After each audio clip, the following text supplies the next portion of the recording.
Yo, hello everyone. Hopefully coming in loud and clear. Thank you so much for being here today. As shown, it is April 11th. This was kind of another Hail Mary tournament, but here we are. Thank you so much for the raids coming in so far. And to quickly explain what's going on. So, we have 10 teams today. The way that we do these tournaments is it's point based. So what I mean by that is a map win is 1 point. And let me go ahead and show the bracket on screen as I explain.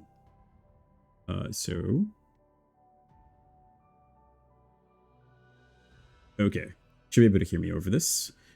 So thank you to the teams participating today, which from left or top down, we can see Eidolon, Winterbloom, Uble, Wolf's Heart, Karasuno High, Royal Marines, Hopeful, Run and Stun, NBD, Kung Fu Blast. Sorry if I butchered your name.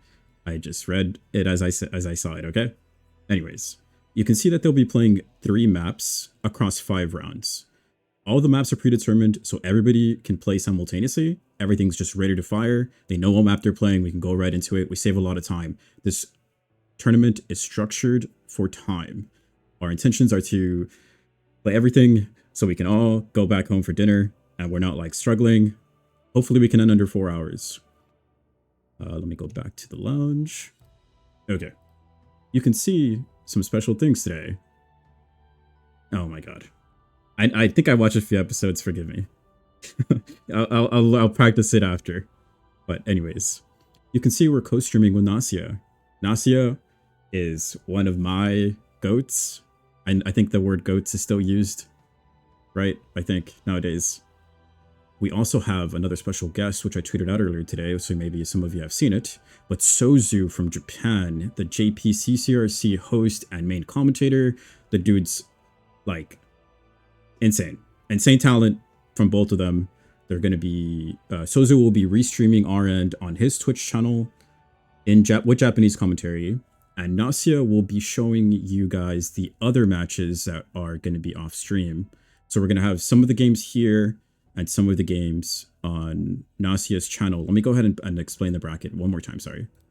Okay, what's in red? You can see what's in red is on Nasia's channel. So if you want to catch those games or open both tabs, go ahead. I think Twitch has like a multi-Twitch stream function or something. You can open both ends. Again, you can go directly to Nasia's channel within the co-stream, and it should lead you right to his channel. And what's in purple will be here on the Rising Stars PvP channel.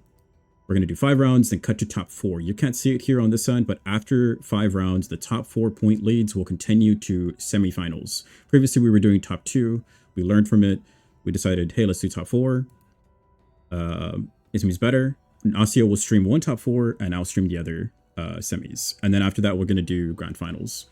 One sec, my controller decided to disconnect real quick. Let me make sure that that's on. Okay. I think I explained everything. Special shout out again to all of the Rising Star staff. I could not do this alone. I appreciate every single one of you. We have FanFest around the corner. It's going to be a ton of hype. Thank you again to all the teams participating today, joining us for our commentary. And I'm going to go ahead and now swap over and introduce them. So I hope they are ready. But if you guys are ready, hopefully everything's a breeze. Hopefully I don't mess anything up. I'm a little rusty with the customs. Forgive me if you see some funny angles. I'm going to be trying a little bit of different POVs in hopes that that's a better, but I'll have to prove that to you guys, right? So if there's anything that is wrong on stream, please, I can see chats for the most part. Just at me in the Rising Stars, just say, fix this is too low or whatever. Just anything, let me know and I will try to fix that for you guys ASAP. Especially with the microphone volumes from the commentary today. But let me go into the match so you guys can see what teams are playing first. We'll have NBD and Bunfu on screen. But okay, without further ado, let me get this and jump on VC with our commentators that will be taking the first half for today. And I hope they're ready. So here we go. Hello. Good morning. They should be... Now you guys are coming in. Let me get you on screen. Okay. Excited for this? Mm-hmm. Hopefully, you guys, maybe some spoilers that you can already recognize who that is.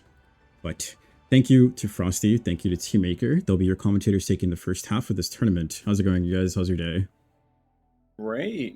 Thanks for having me here. This is a lot of fun. Help me warm up a little bit, lower some expectations. Or maybe in my raise it quality. after you watch today. Like, What'd you say? Wait a minute.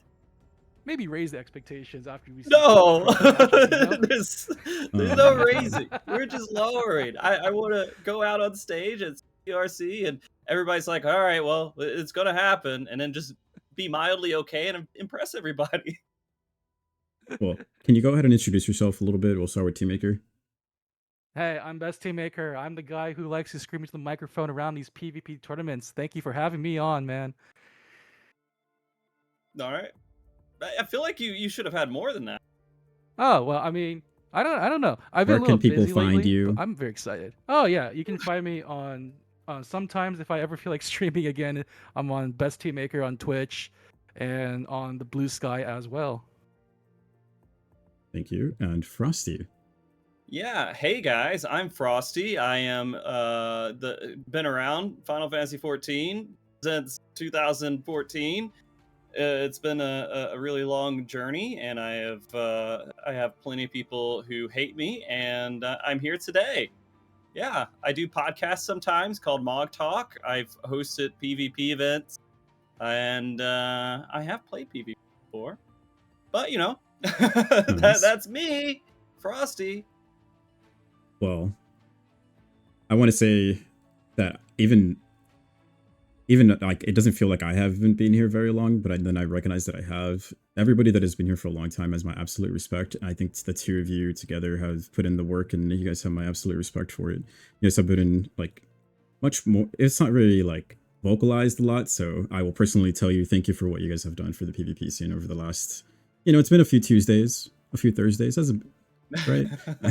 I don't know. Yeah. But without further ado, I'm gonna step out of here. You guys, I'm gonna disappear off screen, and I'll let you guys take it away if you guys want to introduce our teams and maybe their roster a little bit. Yeah, Sure. let's give them a quick introduction here because we have some really exciting matches today. I was looking over the roster, and this is a really packed team we have today. We do have first one's up MBD, no big deal. We have Sen Noodles, Orpheus Lane, Sung Gyu, John Jitsu, Celia Shadestone, and Thaya Bowtail. Nice. Is there anything interesting about their team we should know? This is like one of those teams that have been competing much more recently, and they are on the up and up for sure. They are showing their numbers and strength, and very excited to see what mark they'll put on the tournament today. Okay. We also have them competing against Bunfu Blast, some names you guys might recognize. I'm just going to list out all the names on there, not just ones that are playing in this match, but Sylvie Chan, Amadeus Lionheart, Julian Toombs, Finch Kurador, Nobi, Gungnir, and Silverstar. These guys are made up of a mix of CCRC and CC high-level NA players. And apparently they're a clown car made up of about 4 or 5 different light party teams. Yeah, I recognize like Gnosis in there. There's some Chilen Time. There's Stooges in there who will be competing in a couple of weeks. Microwave there, Wim, or however you want to say it. Yeah. He will be on the big stage. Yeah, 2 weeks, 2 fan fests, man. Shit. Let's see how this goes as we take a nice look at some great PvP matches today. Already the players already underway. We can even see some of their lineups here for both sides. Any interesting anything that stands out to you as you're looking at it? Oh, it depends on what they are glamoring as, and if they've actually set up their adventure place, their glamour place, the things that we will see as soon as we get into the match. That's always my judgment mode. Like, I don't like to say who's better at PvP, but who's better at styling on each other. I think that's a little bit more fun, which we'll find out here in just a second. I think our first match is going to be it's I see Volcano on the list. It's not called Volcano. It's the why am I blanking? Oh, you got this. Volcanic Heart. There we go. Yeah, Volcanic Heart. there we go. Like, why is it Volcano? I know. Now I'm like all messed up. I've said it a billion times. Volcanic Heart, where you And can that's go why and we get just say volcano. heartburn. It's much easier to say one word easier than two word. It's true. It's true. Reduce the amount of words, reduce the amount of brain cells, and we're here in Final Fantasy 14.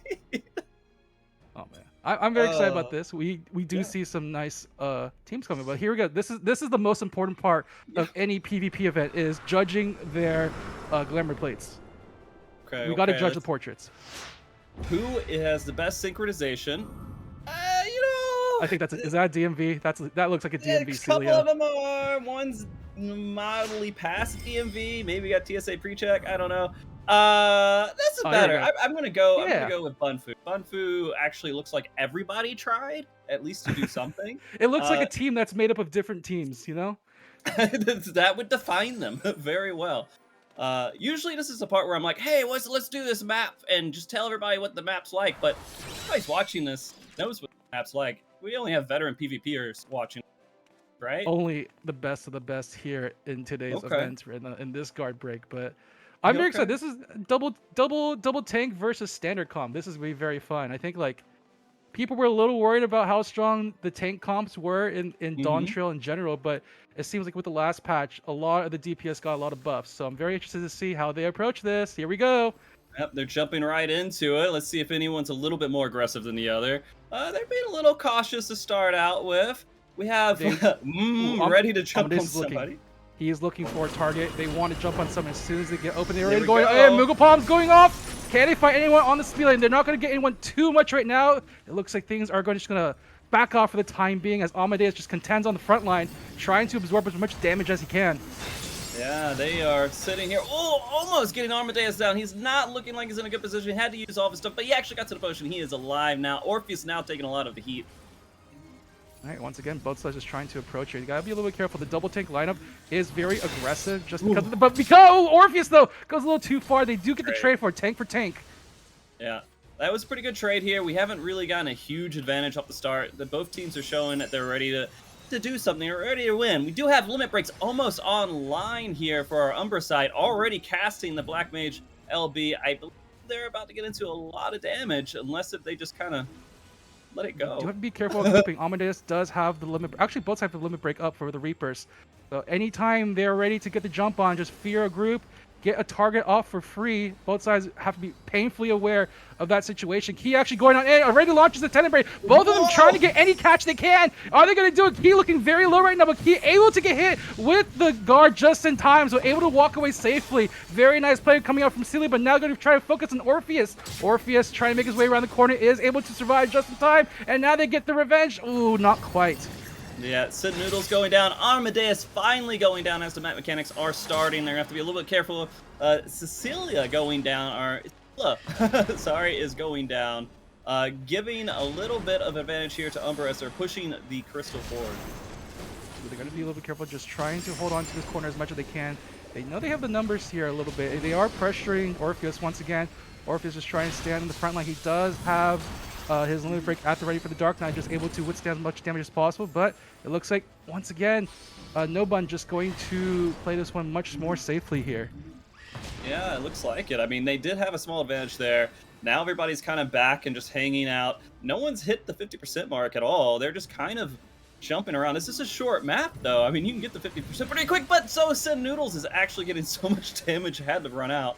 Orpheus Well, they- now barely holding on. Oh, gets the phalanx just in time there. Microwave lives with the shred of life, and now both sides launching all their big PvP limit breaks right now.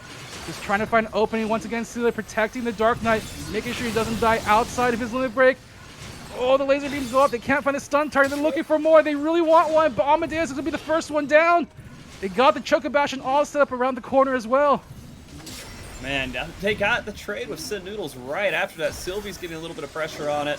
I don't know if they're going to be able to stay up. Yep, all their mana, I guess, was used, and they had to fall down as well. So we do have a little bit of advantage going for our Astra team here.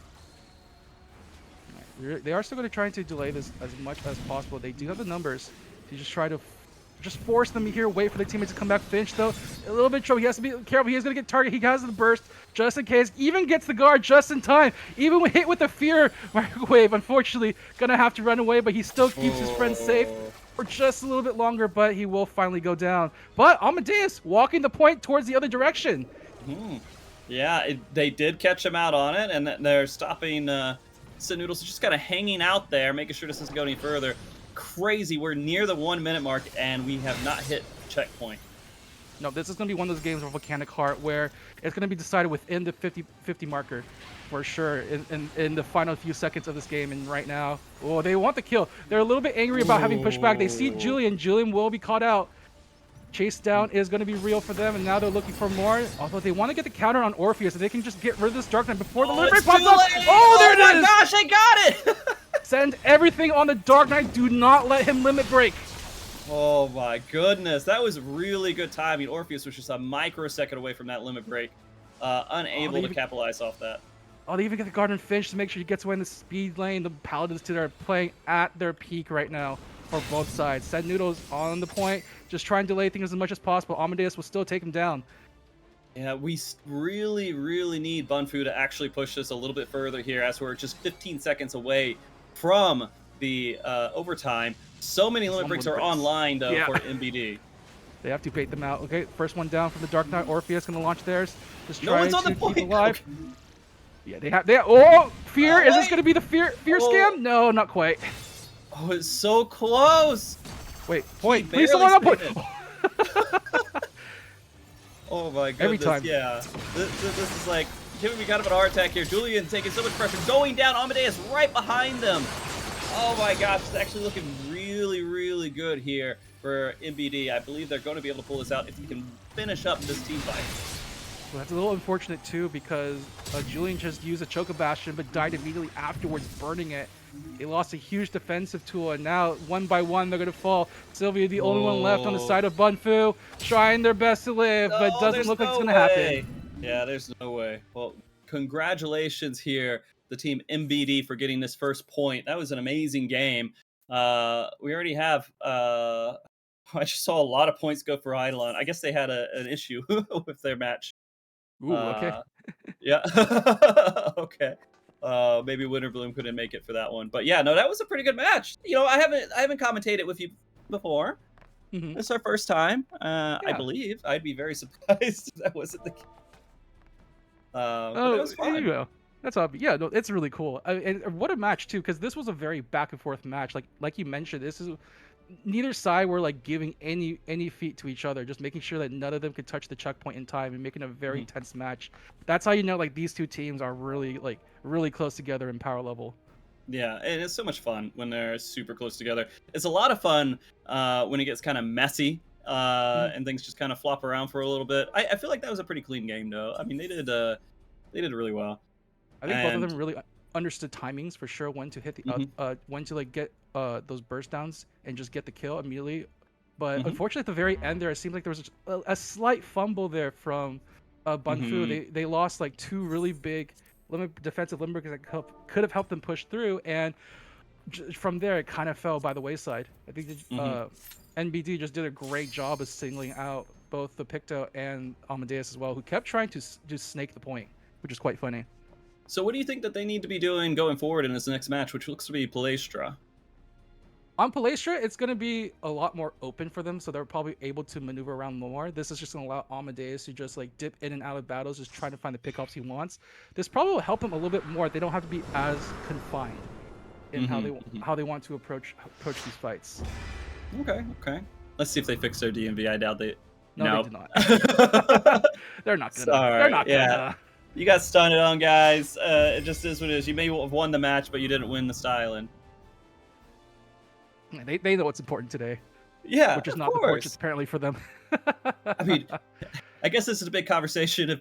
If does looks or substance matter here?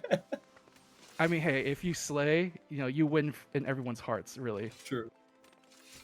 Right. Oh man. So Palestra, it's a fun map, as you guys all know. It's there's not a lot of mechanic to it. More of just the speed lane around the side and everything. It's, I think, probably PvPers. I don't know if I want to say favorite map. Would you say it's their favorite map? Oh, for sure. This is the map that everyone always defaults to 1st. Mhm. This is the final destination of Mhm. FF14 PvP for sure. For sure. Okay. I'm a big mechanics fan, but I get it. I get it. You know, I like the movie Cars. But anyways, it looks like they're going into it right now. We can see, wow, they had no hesitation this time, putting a lot of pressure out there. And it looks like they want to control this point and push it as soon as it starts. Amadeus trying to get in there to prevent it, though. Now, once again, you see Amadeus going for a very aggressive positioning, just try to keep MBD guessing as to what they're going to do next when they're focused on a target. But it looks like right now things have gone back a little bit too neutral. Both of them trying to focus down the Paladins, just making sure a lot of their tools are wasted and they can't be used to defend any of their teammates. But Ooh, Micro's Key just Green doing a- getting so much pressure. Ooh. Oh no, they get the kill. They even get the Double. bonus one as well. That was amazing. They got Key really low, and then made sure the Paladin was going out there to save him, then just took him out immediately. And then followed it that's- back up with taking out Key. That's why it's really important to pressure the Paladin that hard, is just to make sure that they have to put themselves in a very disadvantaged situation, and you just pounce on that situation whenever it happens. Yeah, well, whatever Bunfu needed to do, they did it here at the beginning of this match. Oh, they're so aggressive now too. They want to go into their base while they're just pushing Wow. point in the meantime. Already Finch though, he's so low, trying to get the protect, but it's not gonna be enough. That was a little risky going 4 versus 5 and then having a wise man back there. Maybe it was 3 versus 5. Wait a minute, they escaped pretty early. But yeah, no, that was. They wanted to make it to Microwave get is to that. stuck. He is stuck Uh-oh. in the other side of the map. Oh, Uh-oh. oh no. Oh no, I mean, just take the L here, right? Just. You Design. kind of have to, but this does kind of mess up the Phalanx timing. Now Stelio for sure is going to have their limit break up ready for the next fight, and that's really scary to fight into. Yeah, I mean, at this point, they should probably just kind of back up and try to stop them right around the check. Oh, here. Tenebrae around the Choco Bastion, just trying to push them out. You get the point. They do get it. You get the kill Whoa. on poor Amadeus. Very strong Tenebrae. Nice. Sylvies has the LB. They can do something with it, but they don't have their full team ready to go. We do have a couple LBs already online for Team MBD. Well, this defense is really scary because you don't have the Phalanx. You already lost the Choco Bastion after that Reaper ult, and now they're kind of fighting into this corner without too much in the tank. They have to be very careful. Oh, they even dropped the cage as well. Oh, this is going to be really tough to defend. Oh, they're going to stop the timer on the microwave. Oh my gosh. There was some pressure out there right now. Oh, Key going down actually. Reverse here. Taking him out, trying to put a lot of pressure on Sid Noodles. Yep. Finch already jumping on in, just trying to apply the pressure with the Blizzard. Get the freezes down, just try to lock somebody out there. You see Orpheus. Orpheus will sacrifice himself on the Ooh. point. The rest of the team will back off for the time being. I actually was worried about it for a moment, but that seemed completely unjustified. They were able to regroup and just kind of push this back here. They may be able to get past the checkpoint. Yeah, Key unfortunately went a little bit too aggressive there, and they're able to get the numbers advantage to the defense. That also wasted the Sage Cage, which is really important for a lot of these pushes, and now they're going to be fighting without any of these tools. Oh, Sid Noodles goes down. We already had the Paladin LB go out, so that's not going to help them out too much here in this engagement coming up. Now just trying to fight over the speed lane here. Orpheus doing their best to hold. They do have the limit break just in time, but they get the laser beam off. The White Mage laser beam so effective here. And now Orpheus just trying their best to get away now. Limit break rendered ineffective, and they have to get out. They get the guard from Celia, trying their best to keep the Dark Knight alive as much as possible. They snipe the potion away from him, and now he's on the run, trying to back up as much as possible. Man, so much pressure going out here. We did lose the microwave, but we do see a lot of pressure going out on Sage. I don't think that's going to be enough. They're going to have to, I think, back up here. Unless they really want to go for that kill. Don't know if you want to fight without your Paladin. They're all doing their best to try to get away as much as they can. Sylvie will be able to live, gets the potion in time. They actually get the return kill on Thyle in the meantime. Holy crap. Finch just going on a tear. I thought that was a lost cause, but apparently it wasn't. That was really good on them.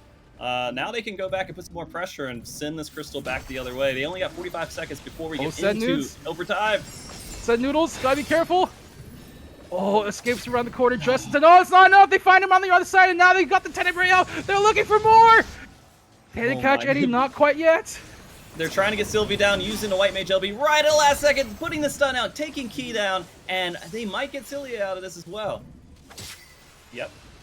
They did get one more. Can they get a +1 Orpheus? Orpheus on the speed lane, able to get out just in time. Safely to a pop. But Finch is chasing. They're all chasing. They're actually really aggressively putting themselves here. They still have the lead, by the way. Yeah. They have the checkpoint touch, so they can just do their best to just defend this as much as possible. They're even going to put it fully on Sen Nudes, trying his best to get to the point as much as possible. It's slowed down, heavied, it's gone, and now the Sage Cage is going to be dropped just in time at the very least, so NBD will have a defense here, but it's going to be fast enough. Oh no, I don't think so. I don't think so. This is looking really good for Bunfu. They just need to hold out and win this team fight here. The Crystal, I think, is far enough away from the base to be able to just strudel them down, and they won't be able to come back to it. Right, Orpheus burning the Limit Break has to do the best to stay on point, whatever they can possible. Even if they have to use a whole Limit Break for it. Celia, they're in a lot of trouble. Doesn't have that much life. They get it right with the Phalanx Ghosted as well. What? To just try to get on the point. I don't think they're gonna make it. What? Ooh, barely. What the heck? Oh, but shield scoured. Oh, the damage is too much for them right now. Everything's being blasted, uploaded onto them right now. They can't survive much longer. Thiad trying their best. Last one on the point. Just trying to delay things as much as possible. In and out. There's no way. What? Oh. Those are some good plays, but I can't imagine. Oh my gosh! They got on the point again. Celia's back. How long can this Paladin last? Shield up. They got the Shell Trump, but the Choco Bats has been dropped. Just trying to push them up. Not going to be enough. Orpheus able to cycle on in just in time. Is this going to be enough? The Dark Knight just trying their best to get as much life as they can. Hoarding they can in the Soul Earth. Ooh, but it's slowly taking down the rest of the team, making their way in. They're able to cycle. There they go. Sen Nudes able to get their way in. Gets the Seraphim up. Gets the Expedite up. Holy crud. What amazing tripping back into the point here. They're still on the back end here. They only have 4 people up, but they got the fear as well. Key holding on for dear life. Oh my gosh, getting a great trade with the Paladin jumping in. I mean, I guess we'll just sit here and watch him pop in and out for another 8 minutes. I don't know. I mean, those respawn timers are going to kick in. Like, it's going to hurt. Oh my god, this is like the wildest trickle I've ever seen right now. They're just doing their best. Just try to cycle the point. Is it gonna be enough? Oh, Orpheus doesn't get in time. Ooh, okay. They made everyone made sure to get off the point so they couldn't get jumped on by the Dark Knight. The plunge wasn't going to be there to allow them to reconnect, and with that, we get a point on the board for Bunfu. Amazing. These games are going on. Absolutely. These teams are pretty evenly matched. For sure. I mean, I don't know that. I guess matches are kind of like that now, right? They can last for a while at overtime. Man, you thought cutting the matches down to 15 minutes was going to be enough to make them stop going overtime. Nah, this is where we play. Oh my goodness. But go ahead. Again, these matches are just going so equally right now. Neither of them have been able to break checkpoints, but a lot of the positioning from the side of Bunfu, very aggressive, making sure that it gets really hard for NBD to actually approach the checkpoint, forcing them to take the trickle like that. But, oh man, they just need to find a way to utilize those big limit breaks to just hold the defense there. They're slowly finding it, but a lot of the time they're having to burn the fear on reaction rather than using it proactively to find a kill. Yeah, that's completely tough. I gotta applaud them for trying to find the right timing, and sometimes, those huge plays are reaction based, right? It's like, you're trying to get in there and do the unexpected so the other team can't kind of really predict what you're doing. I can't really say anything bad about either team, right? Because each one has won a match so far and they both have went to overtime, barely letting the point getting even up to 50%. I think the big thing is that Amadeus and Amadeus and Fitch are doing a really good job of keeping the enemy on their toes. They're playing extremely aggressive positioning just to make sure that the enemy doesn't feel comfortable just slowly snowballing as a group. And here we go. We're Game on three, Cloud 9. Yes. Yeah. This is one of my top maps. Yeah. Okay, so you are a Cloud9 lover too? Yes. Yeah. Absolutely. It is so much fun to just see the situations where people are thrown in the air and you just can see the death coming. I love it. I love watching people fall to their deaths, I guess. I don't know if that's some sick, twisted thing that I have. Yep. Gotta torture them. They gotta earn the right to play on normal ground. I mean, and what's going through your mind as a player, well, I'm dead, and you just have to sit there and accept it for a few seconds as your character goes in the air and falls back down. It will be very interesting with this matchup for sure, because these teams are very, as we've seen the last two maps, they feel very equal power wise. So And this is the kind of map where like getting the advantage, you tend to keep it just because of how linear it is. So I'm very curious to see how it's going to work out for these two teams, who so far we've seen very neck and neck. yeah, absolutely. We'll see who can take advantage of the mechanics here. Well, it doesn't look like. Well, we have a little bit of aggression here going on right at the beginning. Yeah. You're a Dark Knight. fair. That is the name of the game. You jump on people. you expect your team to follow you. We didn't see a lot of follow, but you know, Key taking a lot of damage. Amadeus taking a lot of damage here, just kind of throwing it all over the place. Orpheus taking a ton of damage here, and Oh, yeah, that's actually big. going down pretty early in the game. Yeah, they got the shield scour on him, able to get that extra bit of damage onto Orpheus and taking him out very nicely there. Now Amadeus looking for more, again, the aggressive playstyle from this Reaper, just going so hard, just finding the pick, whatever they can. They do get it onto the poor Sage. That's going to delay the Sage cage as well.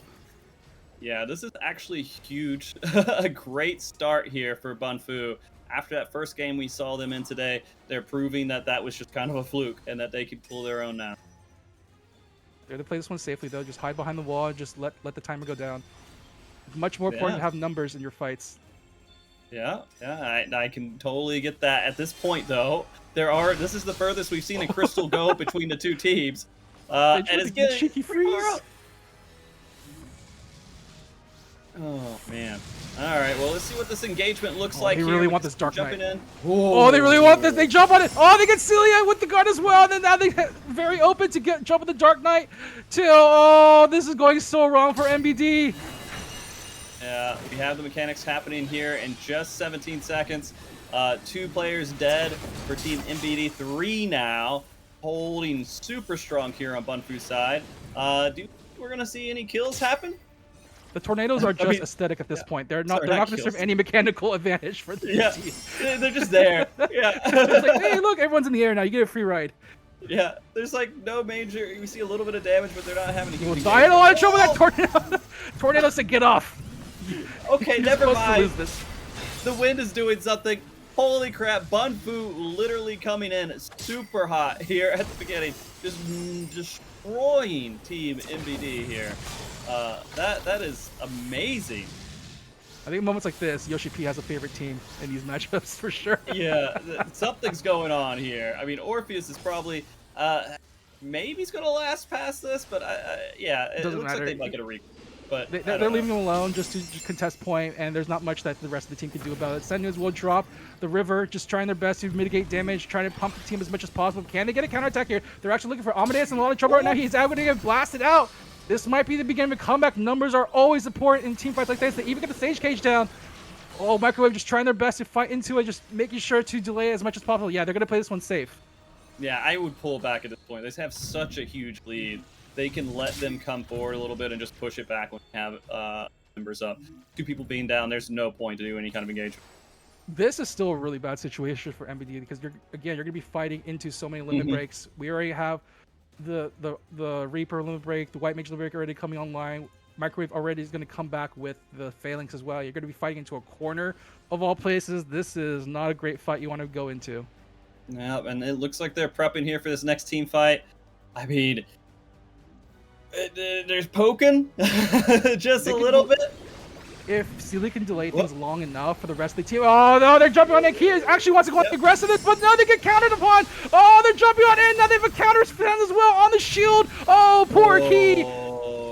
Tried to make a play, but gets absolutely punished for it.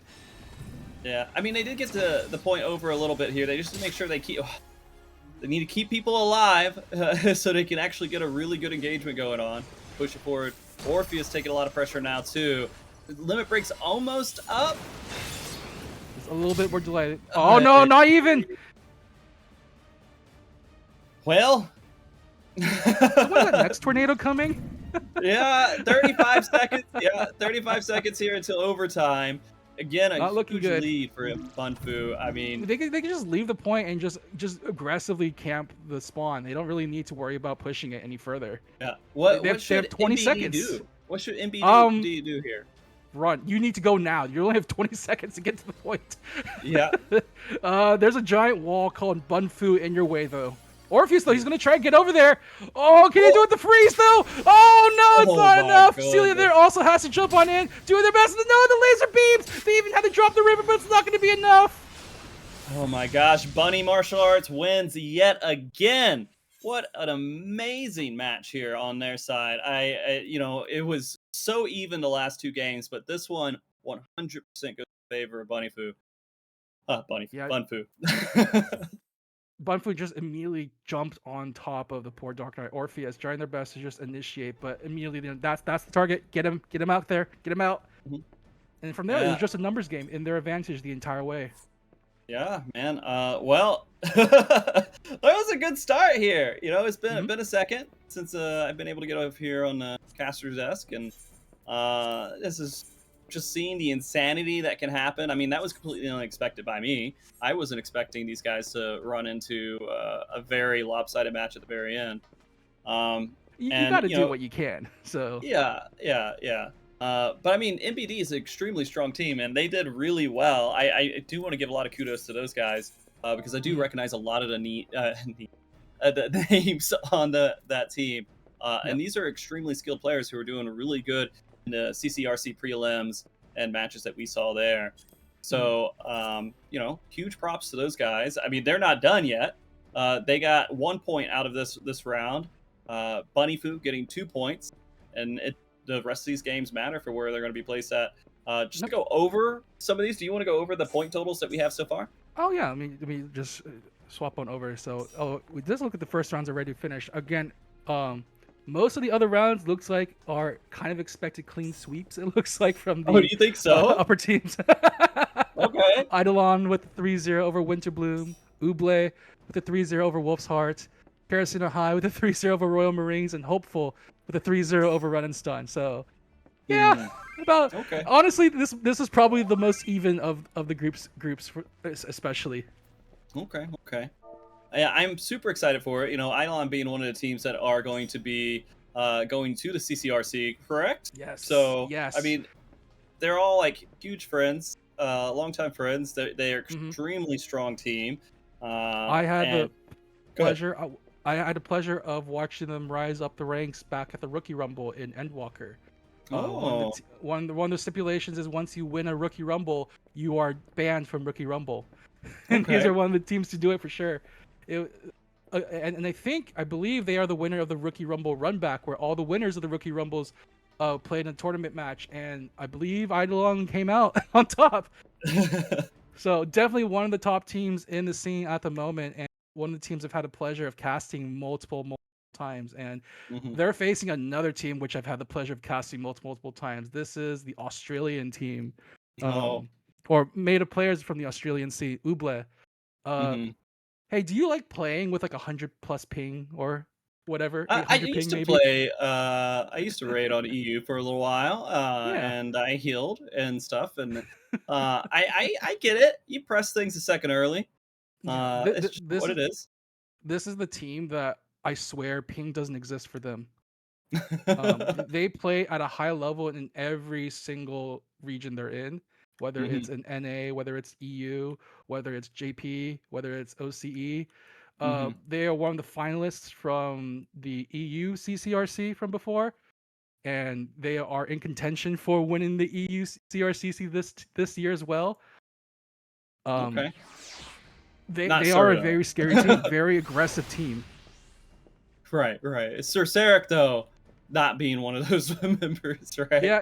Well, They're on this team. is a long time player for sure, a very respected name, and I'm very. Oh wait, interested is to this see how fake Sir is gonna go. Sarek?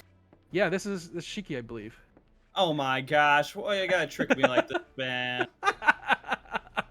Oh man, I got memed on. I got memed. It's all right. I thought this It's was all a Sir. I mean, look, I'm being told it's Shiki on the notes, so you know, I could Okay, be that okay. could be a fake out. You never know. I'm You an never- NA player, dude. I don't. We don't read. We never read here. But You yeah, don't do that. I guess. Oh, go ahead. I don't know if we're briefly introducing the teams or not, but We we are- can. oh, we do. Okay, cool. Yeah. Okay, cool. So yeah, All right. yeah, no. Both of these teams are again very high level. I'm very excited. This is a match I'm actually very interested to see for sure. Okay. Yeah. I mean, for me, absolutely. I have strong feelings that Eidolon might be the one that comes out on top here, but Well, eh, uh, I will okay. say that Uble, who previously were Big Three, Big Four, always usually seem to top four the events they go Mhm, to in the mhm. international spaces I've seen and against the top teams. So this I still this I'm rooting for Eidolon for sure, but they are the underdog in this fight. Okay. Well, we're about to start here, and we're gonna start on Sans. Ooh, But Sans. Okay, you know, okay. everybody loves going out into the desert to fight each other. Um, but that being said, we are gonna see what they have glamored their plates We're also as, playing a right? mirror match. I just realized this is Are new we? this is new standard. Yeah, the exact same Oh team lineup. It's new standard. man, It's basically standard, but it's instead of ninja, it's Picto. it's okay, okay. So not original. We're not looking at No, original. it's Okay, Dawn Trail standard. okay. Yeah. Okay. Well, I mean, I like mirror matches just for the sense of like, there's no like ever an excuse of, oh well, this job is stronger than that job. You literally are playing the exact same thing. You can't put any kind of excuses into it. It is all execution here. Here we go. Eidolon's Okay, portraits looking very nice. I like it. Nice and shiny. yeah, I feel I like like it's that. varied. A lot of different colors there. Big props to Eidolon. There are Okay, yep, some. they win. Eidolon wins. Look, look, That's look, it. look, look. They're these are alt accounts.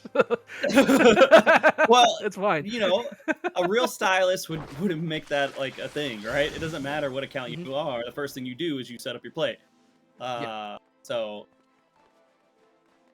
Eidolon wins. I don't know what to tell you. They got it. But yeah, this insane mirror match here. Exact same jobs all over the place. I guess we'll see who can just play it better. Oh, do you have any advice?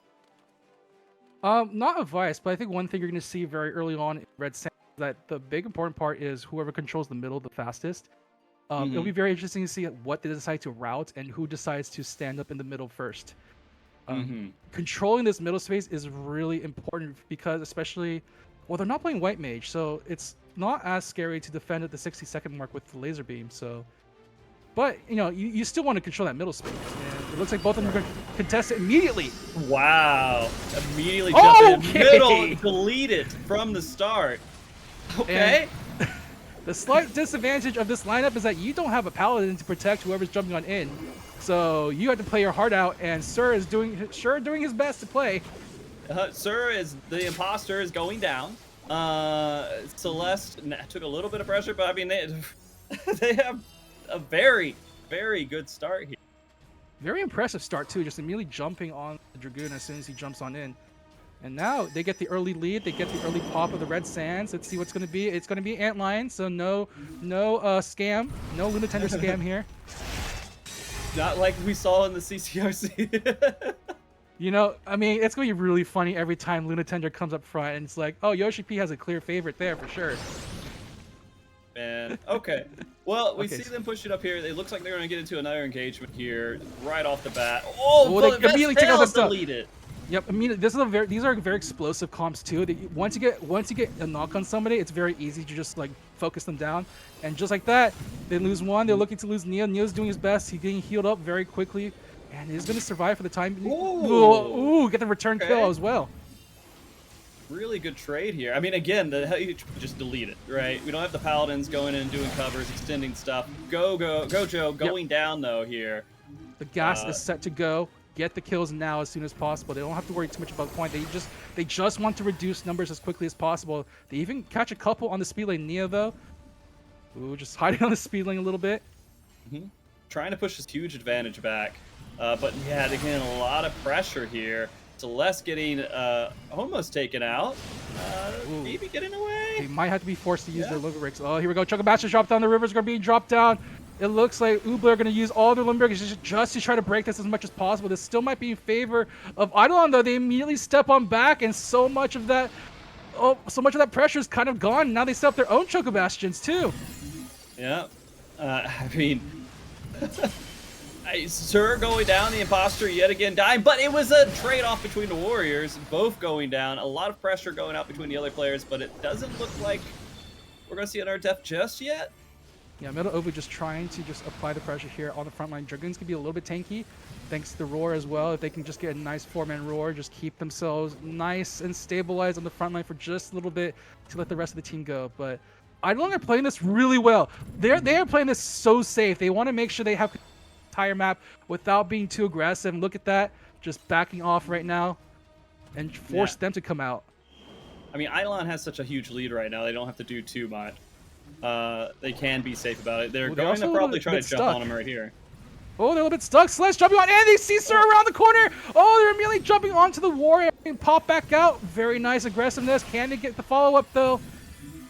Ooh, Vistel trying to go down and get a kill with the LB. They catch Sir. Sir, where still are you at? He's trying to hide. Imposter dead again.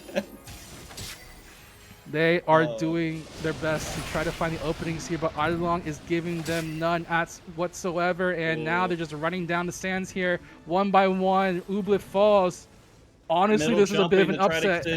Yeah. Oh, here they go in the air. Just forcing the Dragoon limit break.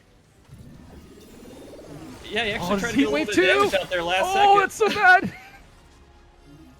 We do have a lot of LBs up, but not the players. They're going down, getting really low yet again. Already using their guard. Heat going on. They have just a little bit left mana to heal themselves up with. He's trying his best, just trying to find anything, but unfortunately going to be caught out. And now Chocobash in the back there, protecting as much as possible. I'm dead, putting theirs on top of Xiao's, but too little, too late at this point. Oh, they do get the kill at the very least. Never mind. Gojo gonna go down. Can they find another one? Celeste very low on the sprint lane, trying to get to the pot. Will be able to reach it in time, but they switch tracks immediately to Neo. Neo will sack the point. It looks. Ooh, is he? Ooh, are they gonna sack it? It looks like they're coming back. Oh, they see the catch. They get the scream onto Ryosu. Oh, they get the kills as well. Damage. Oh my gosh. Well, I mean, like, it's a 2 for 2 right now. About to lose Celeste as well. We're going in overtime, but they have 0% on the Crystal. They have a lot of running to do. They have to walk this all the way back. Only 2 players on Team Eidolon right now. But, okay, maybe they'll get some precision. Zal about to go down. They have to be a little bit careful. Ooh, they are. Okay, they get one. Ooh. I hope they didn't overstay. Yeah, don't give the other team the inch. Though. Don't give them the inch. Here we go, approaching the checkpoint. I mean, it's a 4 versus 5 right now, so they are probably trying to wait for their other member to come back. We have some LBs that are about to come online. They're going to come on a little bit sooner for Team Oblay. Jumping on in, Neo. He's looking for something in the back line. Can he find it? Guys, to be careful. Jumps on now. Gets the shield. Can they protect it? They got the Chocobash down as well. Oh, poor Neo trying his best. They get the scream on to Eidolon as well. They're jumping on down. He's gone. Amazing. Absolutely amazing. Celeste now taking a lot of pressure here. This is actually looking pretty good for Oblay. They're getting past the checkpoint here. If they could just keep control of this crystal all the way up there, I mean, it's still a far way for them. They cannot lose the team fight. They probably should have sacked Neo way back when, but now it looks like they're forced to fight this one out. Here we go. The Aussies are coming. There you go. Celeste is on the point, trying their best to delay things. Oh, they need to cycle as quickly as possible. They're doing their best. Oh, Celeste trying to find a way out. My goodness, dude, this is insane. Oh, if they get past this checkpoint, not the checkpoint, but the progress here, they're going to be in a really, really good spot. They have to just stay on the crystal. That's just victory. We're already in overtime, so that's just win. True. Yeah. I mean, that's it. Yeah. Oh, they're looking for more. Gojo will be able to take down Ryosu, though, at the very least. They're looking for more. They're slowly whittling down. The AoE spread is there. Oh, they get the jump as well.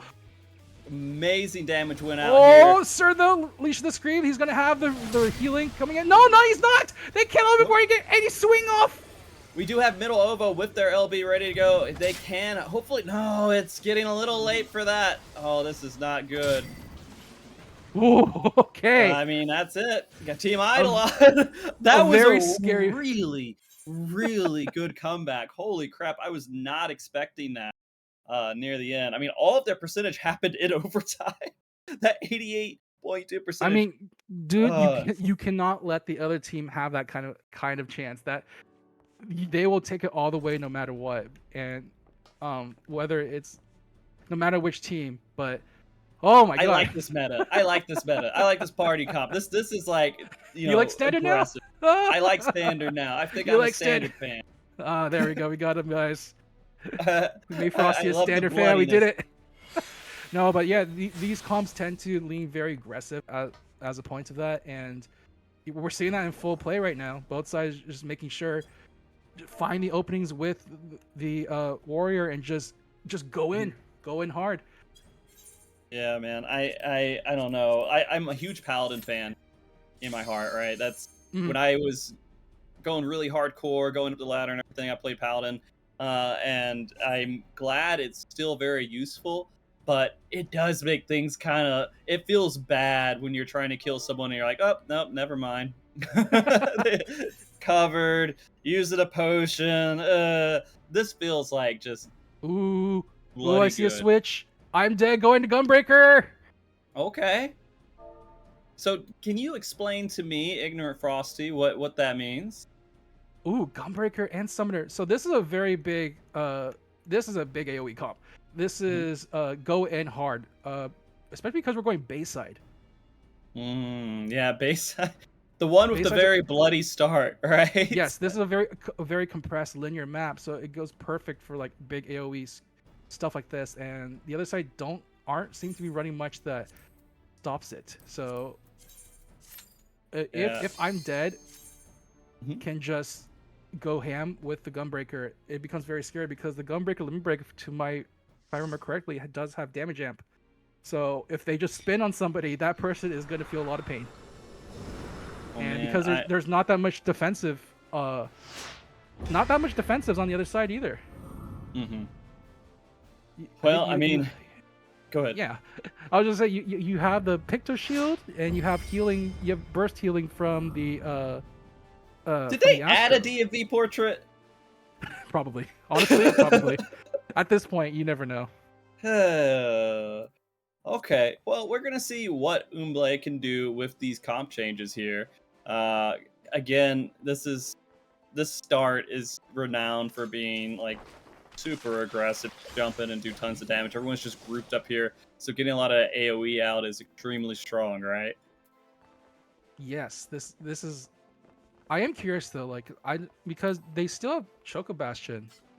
They're still running Choco Bastion on Xiao Bao Bao, so with the Pictomancer. So I'm very curious if I actually don't know the interaction between the Bahamut and a Choco Bastion. We're about to see. Does that just lessen it as well? Ooh. But it does allow them to control so much of this really constricted map. So we'll see how fast they can apply it. Here we go. Jumping on in immediately. The action starts right away. Ooh, finding the opening again. They have their own set of cleaves though, and they are trying to do the best. But here we go. The Corundum jumping on to I'm just trying to find an opening here. And both sides this time they're going to have to back off from each other. They do find a very aggressive attack onto their summoners. But Shiki will be able to get out in time. Jumping on in. Neo's taking a lot of pressure here, but it looks like they're going to be okay. Well, actually, are they? I don't think so. Trying to get Sir out. They do.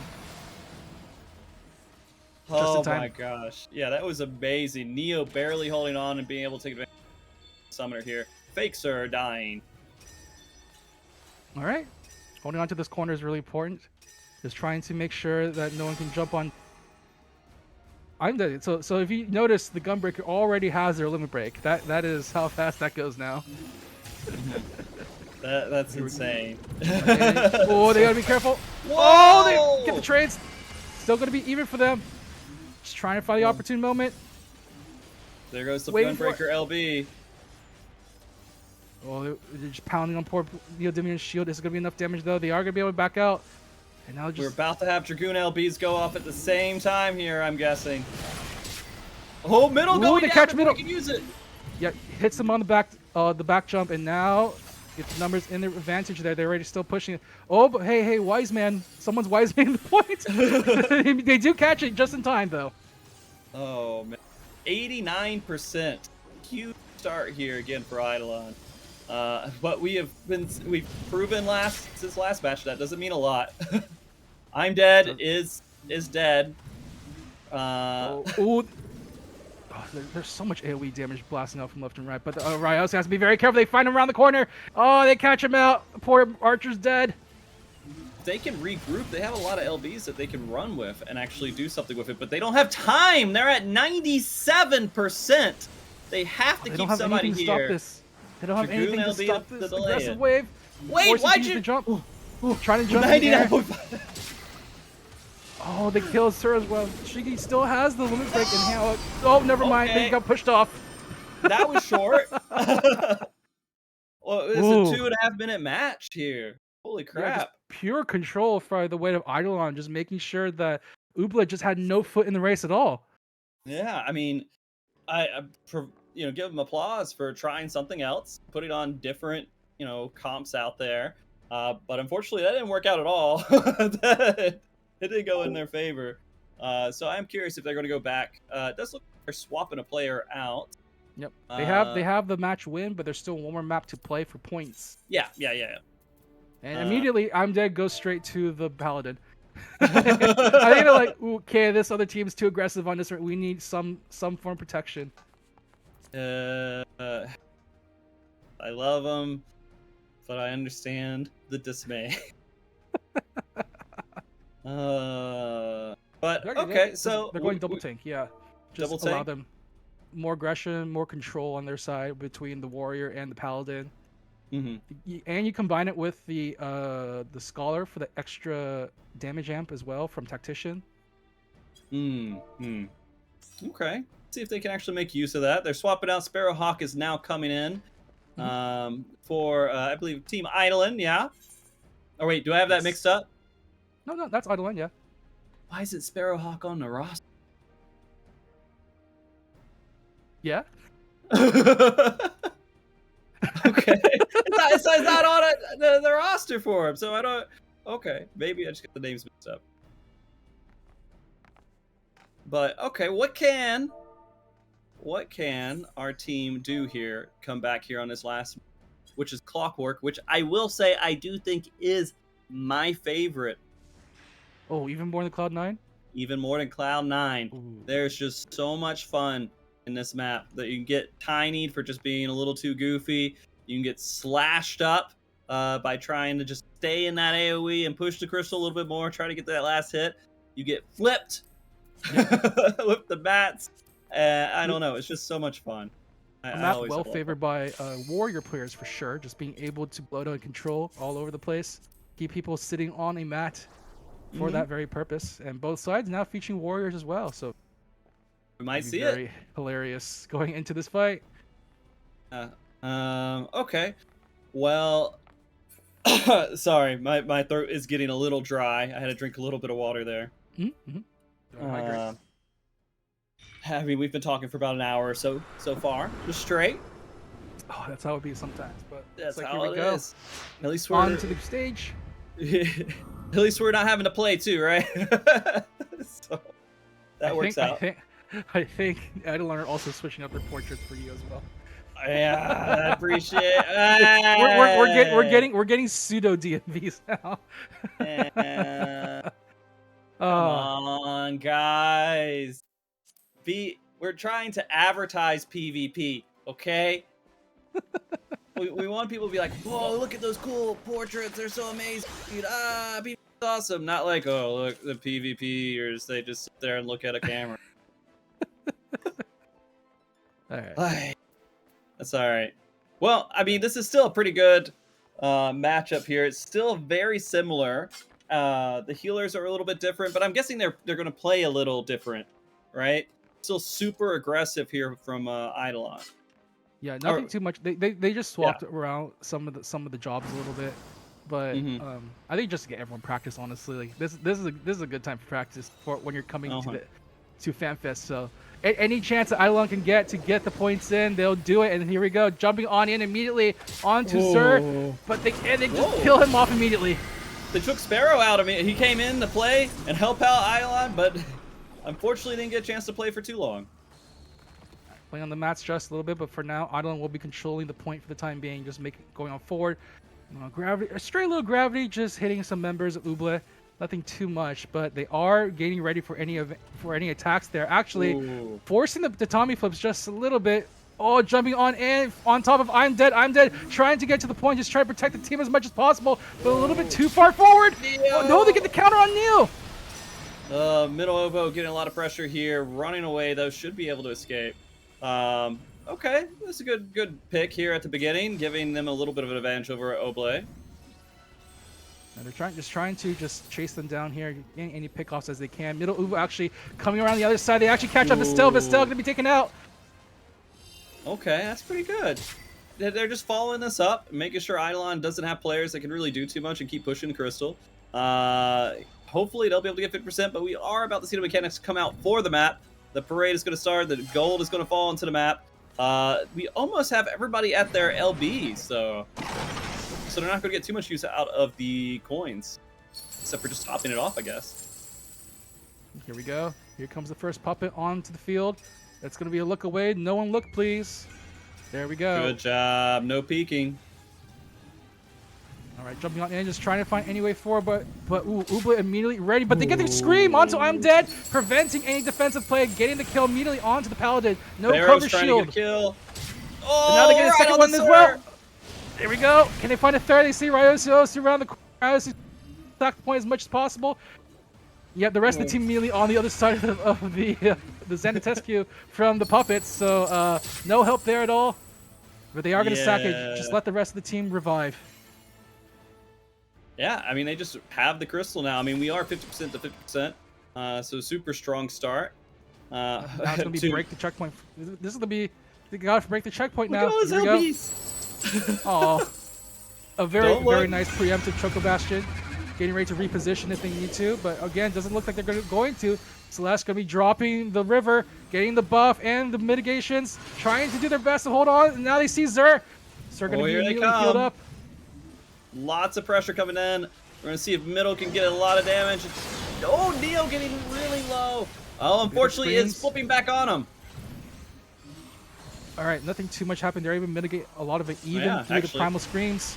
Oh, but jumping on in, Sparrow jumps on through. Can they find any fit, though? They're chasing down poor Vestel around the corner. Already takes the ground pot, trying to get away. So I'm Dead trying to chase this poor Bard. Can they get it at the last point? No! Gets the pot just in time, just far away. Meanwhile, they break the checkpoint. Eidolon continue to jump on forward. Amazing here. Neo going down finally. Really good, just back and forth, adding pressure until they were eventually able to get a kill. They have a lot of damage going out onto Uble, but pretty much done for. They need to just back out at this point. It's 3 versus 5. Yeah, they're going to suck the point with Celeste once again. Let the rest of the team back up. Get ready for the next fight. Uble trying to find any other fights on themselves, but not going to find any. I don't want to retreated and getting ready for the next encounter. And now they have a big way to defend here with the checkpoint coming. Choco Bastion almost at the ready. If they can get the kill on Dead before the Phalanx comes, that'd be really huge for Eidolon. They're actually going on in, jumping on through. Can they find the Dragoon? Oh, they're looking their best to try to protect as much as possible. Oh, he gets out just in time. Oh, that was so close. Berserk now taking so much pressure. Almost going down, having to run around in potion. Trying to find the opening here, but the Choco Bastion will be dropped. Gojo nice and ready with that around the corner, making it much harder for Uble to approach. They get the screen down, the cover's down, the Phalanx is down. They're launching everything they can, but middle almost still taking so much damage. Sparrowhawk gets the kill. Amazing. All right, we're seeing so much more pressure go down. Celeste going down here. We're about to see. Neo is on a rampage. He wants more. He smells blood in the water. He gets the kill onto the wow, the scholar. Words coming out. Salad coming out right now. They break the checkpoint. They're actually doing their best to try to hold on as much as they can, but so few members left on the point. 5 seconds left. They just need to push this away and get this as far away from that checkpoint as they can. They do not want that to cross. They're so close, especially in overtime. Berserk going down, the middle taking so much pressure, about to go down as well. Oh, doing the best. Oh, can I get one more? They have 2 more people left. Try and get to the point. No, not fast enough. Immediately Match chained point. up. Good And that job, was it? Eidolon.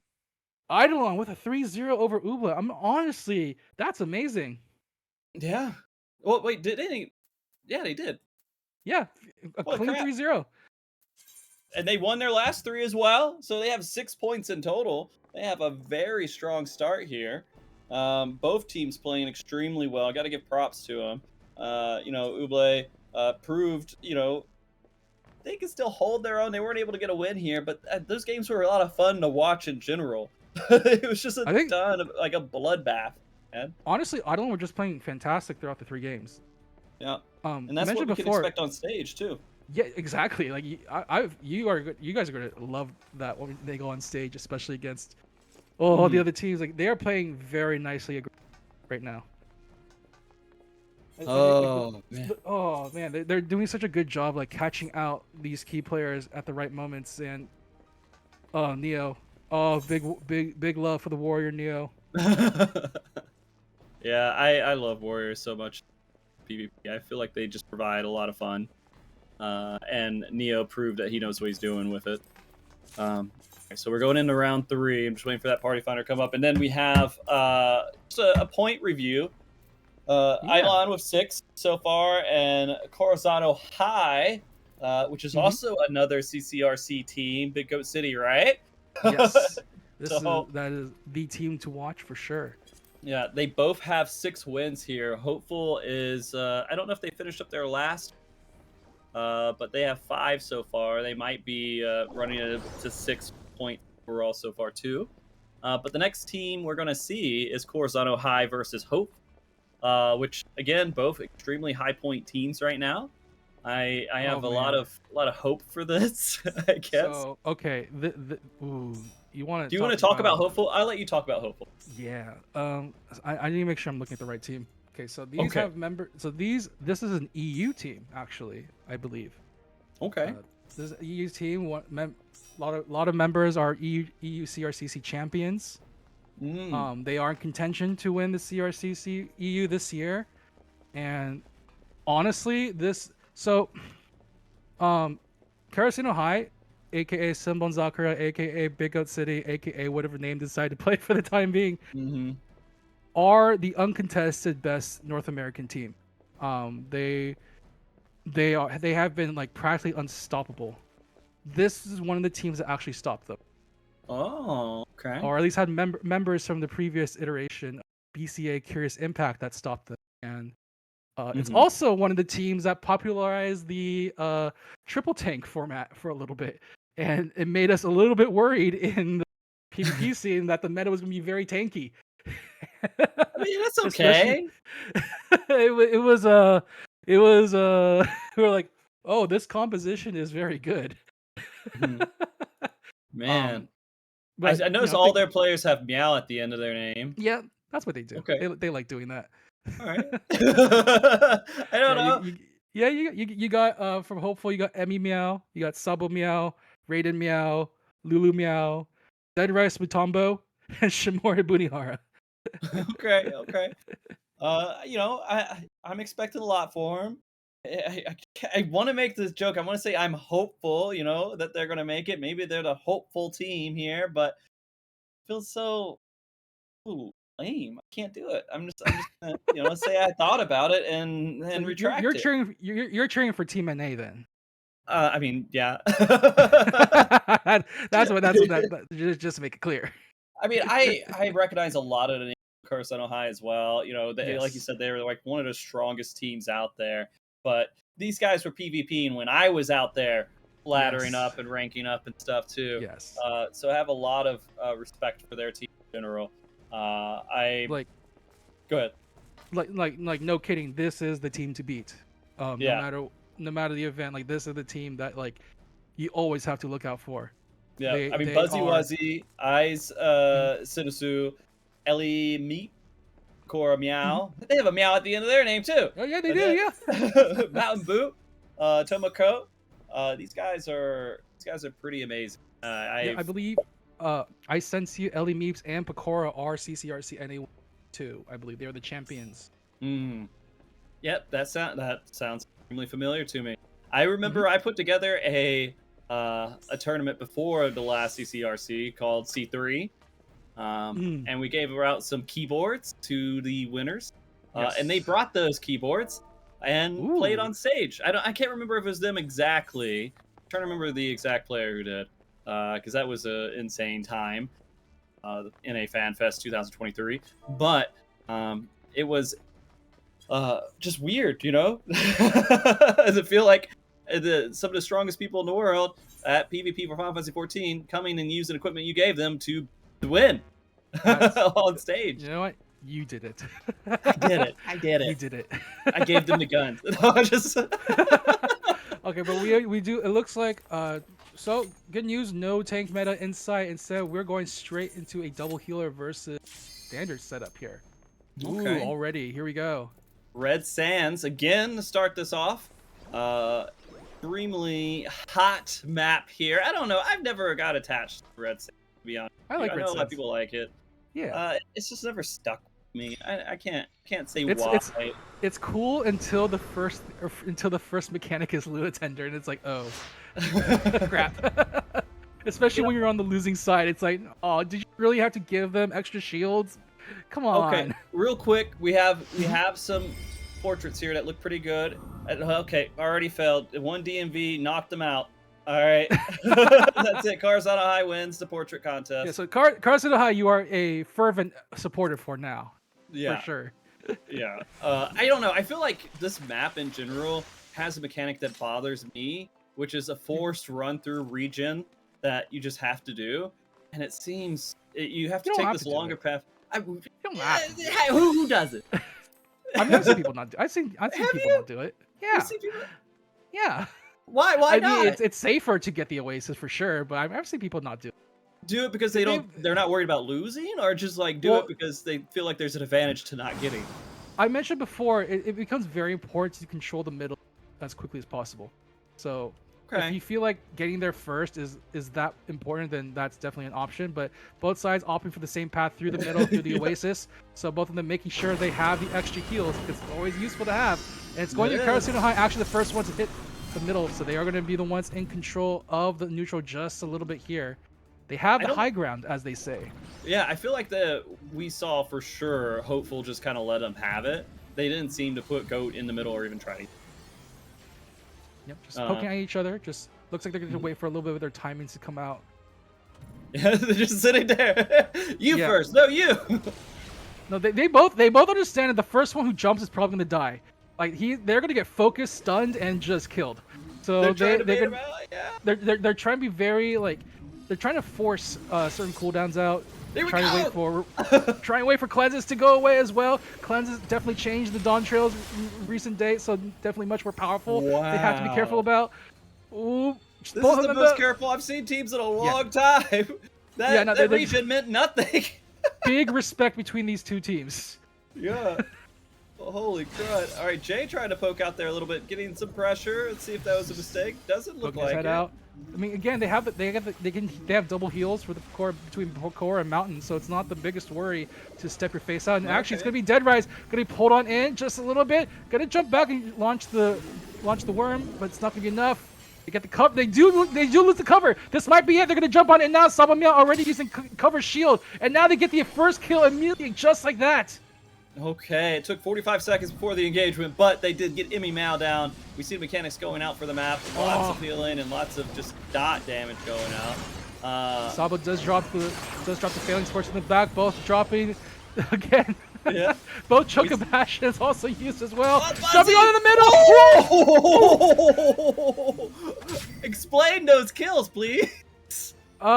That is so much AoE damage. Mountain Boob just jumping on in, Buzzy Wuzzy just doing so much there, just making sure they just have no resources. Holy crap. Again, this is just about forcing those cooldowns. They force their failings, get the Chocobashins out, and just immediately pounce when the opportunity arises. And oh, they got the Luna Tender! Oh my god! What a start. Okay. We're seeing a Oh. huge advantage here for Corazon High. He had dropped Sage Cage down as well, just making this approach even harder to break away from. Oh, this is looking really bad. Now Sabo's going to be prime real estate for them right there. Oh, poor kitty. They're doing pretty good holding out for just a bit. They did put down the Picto LB just to make sure they can't be pushed into, I guess. And now get the point up there, almost at 90%. Jay taking a lot of pressure. He doesn't care. He will go in your face and do whatever. They do get the kill. So they got the scream off, but unfortunately they weren't able to protect him fast enough. Mountain Boop though will get the return kill on Emmy. Emmy very low, so they get the kill. Can they find any follow-up? They're doing their best to just try to hold on. Be 4v4. The respawn advantage will go the way of Hopeful just a little bit. Nope, never mind. Mountain Boop is just going aggressive here right now. Yeah, I mean, it's funny that they're kind of backing up a little bit. I guess they're trying to get these kills and getting to a good position and just keep them down.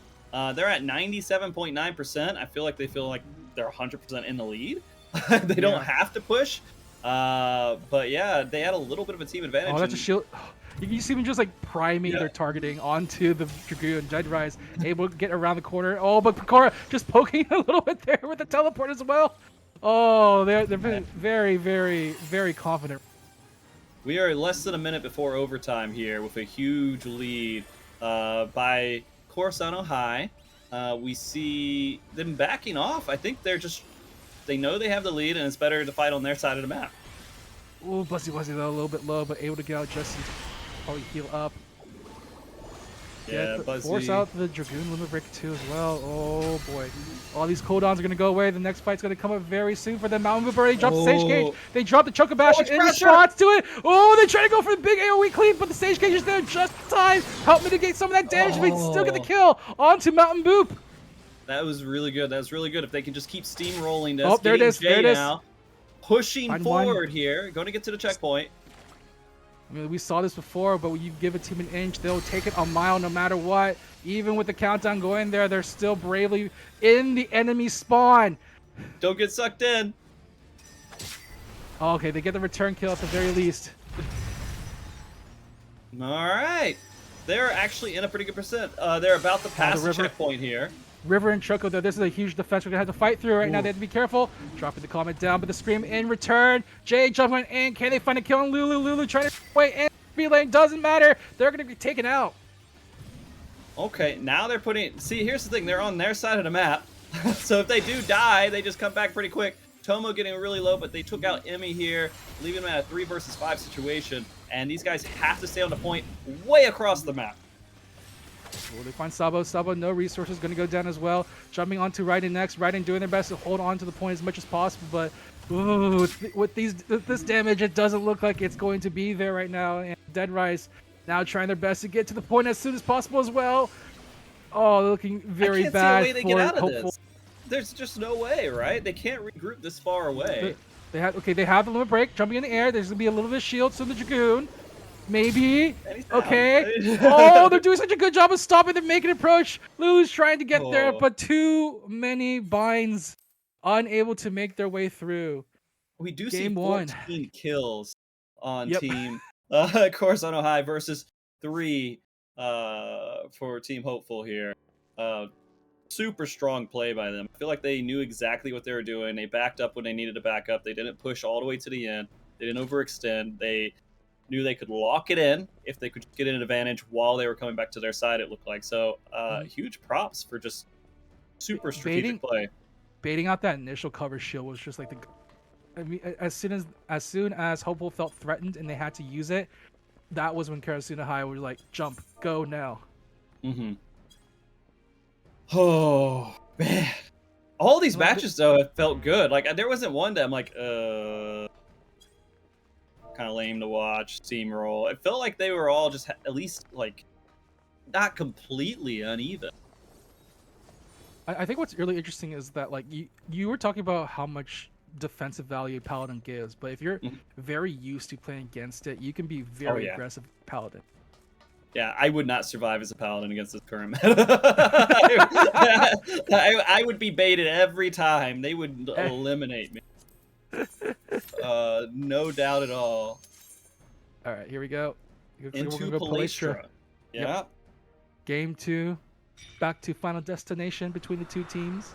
Oh, Destination triggers so many memories. Can't drive behind trucks with holes in them.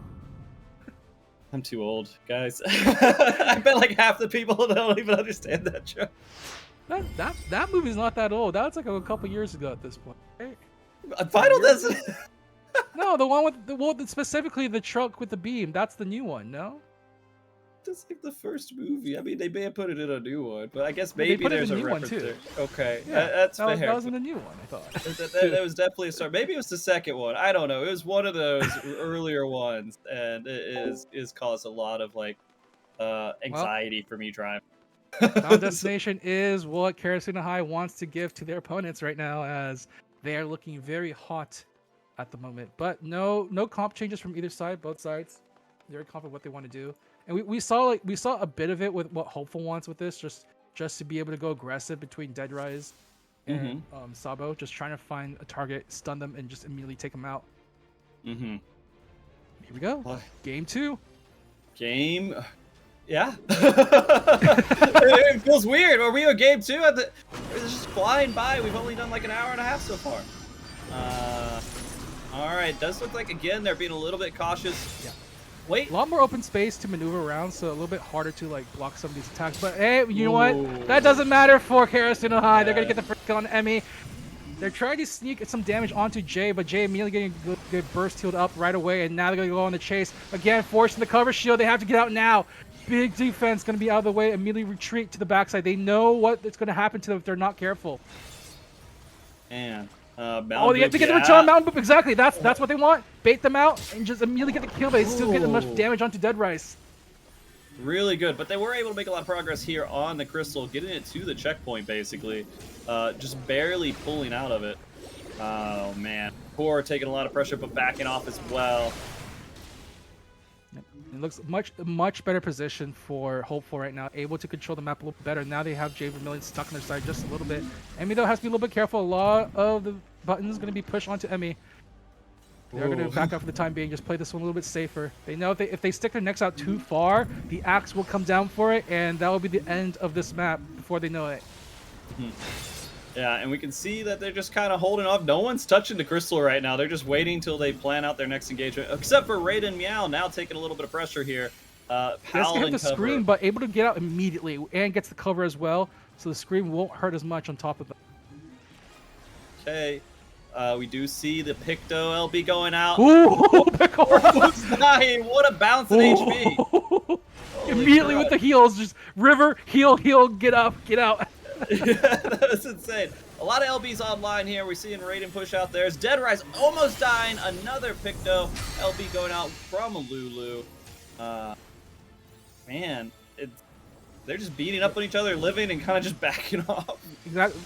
Respect is the name of the game, but also like don't go overboard with your aggression like that. Immediately, like you see Jay trying to jump on in, now has to get out immediately, just like that.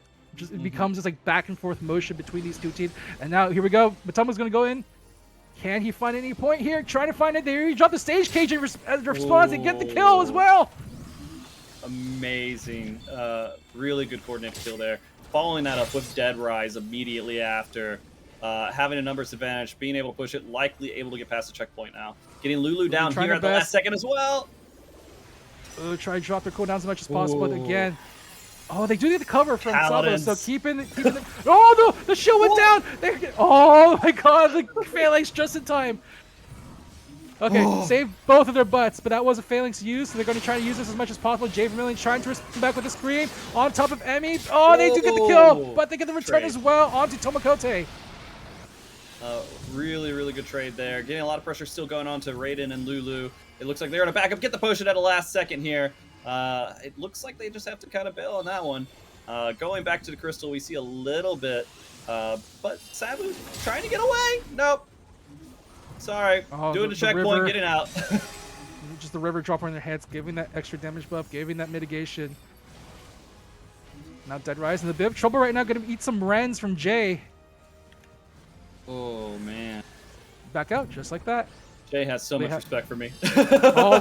And now look at that. Look at that. Just taking out. Now there's no Dragoon limit break to worry about. Yeah, I mean, it just went in the air, and they're like, nope, out. Not even getting close to him. Right in. Gotta be careful. They're gonna be able to pay him out, get him out. We have less than a minute before overtime here. It looks like they're pretty okay with their advantage. They're not going to try to push it too hard. They just make sure to get a really good kill here on the next engagement, or at least start to snowball it. They're gonna be fighting to a Sage cage. So they have to be very careful, but they still get the kill. What a kill! They killed the Sage immediately. Holy crap! Just jump on in. That was immediate death, taking him out. This is actually really, really bad here. That was like first timing 101 right there. That is insane. I was not expecting Corzano High to lose all their members there. They should, if they can push this. We have them wise banning, of course, over in the back, trying to get past the checkpoint. Dead Rise coming in to help out with that. Jay, I don't know if I'd go in yet. He's trying his best to delay things because already they're about to break it and possibly get the win here. So he's doing his best, just delay things as much as possible. Do get the scream up, but can they get the follow up with the damage? Not quite. They're a little bit too far out of the way. They have to go on the point to stop it from moving, but they're all jumping on in right now. Here we go, jumping on in from the sky. Dead Rise trying to pile the damage on poor Mountain Boom. Mountain Boom trying to get out of dodge. They want to get rid of the Sage before he gets out of hand. Don't give a chance for them to get it back. Oh, he gets out just barely. Lulu about to go down here too, very low, but actually maybe getting away, able to get onto the sprint pad here.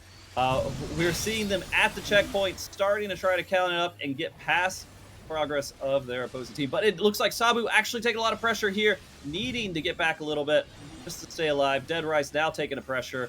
Maybe, we're going to see someone die in a second. I don't know. I feel like they've been at it for like a year. These are going to be raw fights right now. All limit break cooldowns are gone now, so they have to just fight it out raw here. Just doing their best, trying to pile the damage as much as they can. They see is able to get the shield up just in time, and now they're going to try to find the follow. Stop the jump.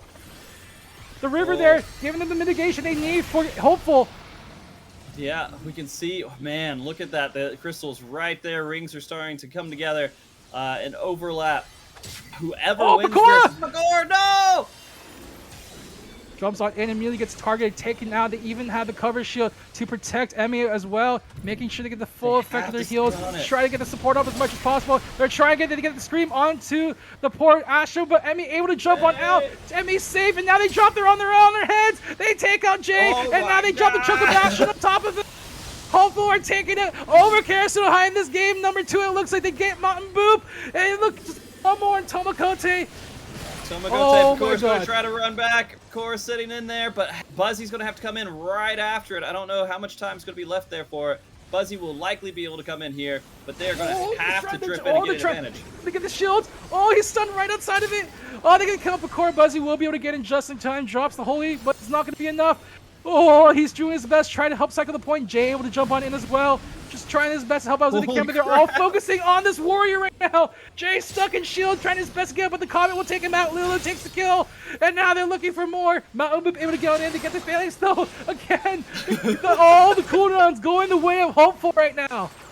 Oh my god, it's still going! How are they still keeping this match alive? They almost have all of their members back up yet, and Buzzy about to go down. They have to split the fight as much as possible. Oh, no! Emmy drops it as well. It's right there.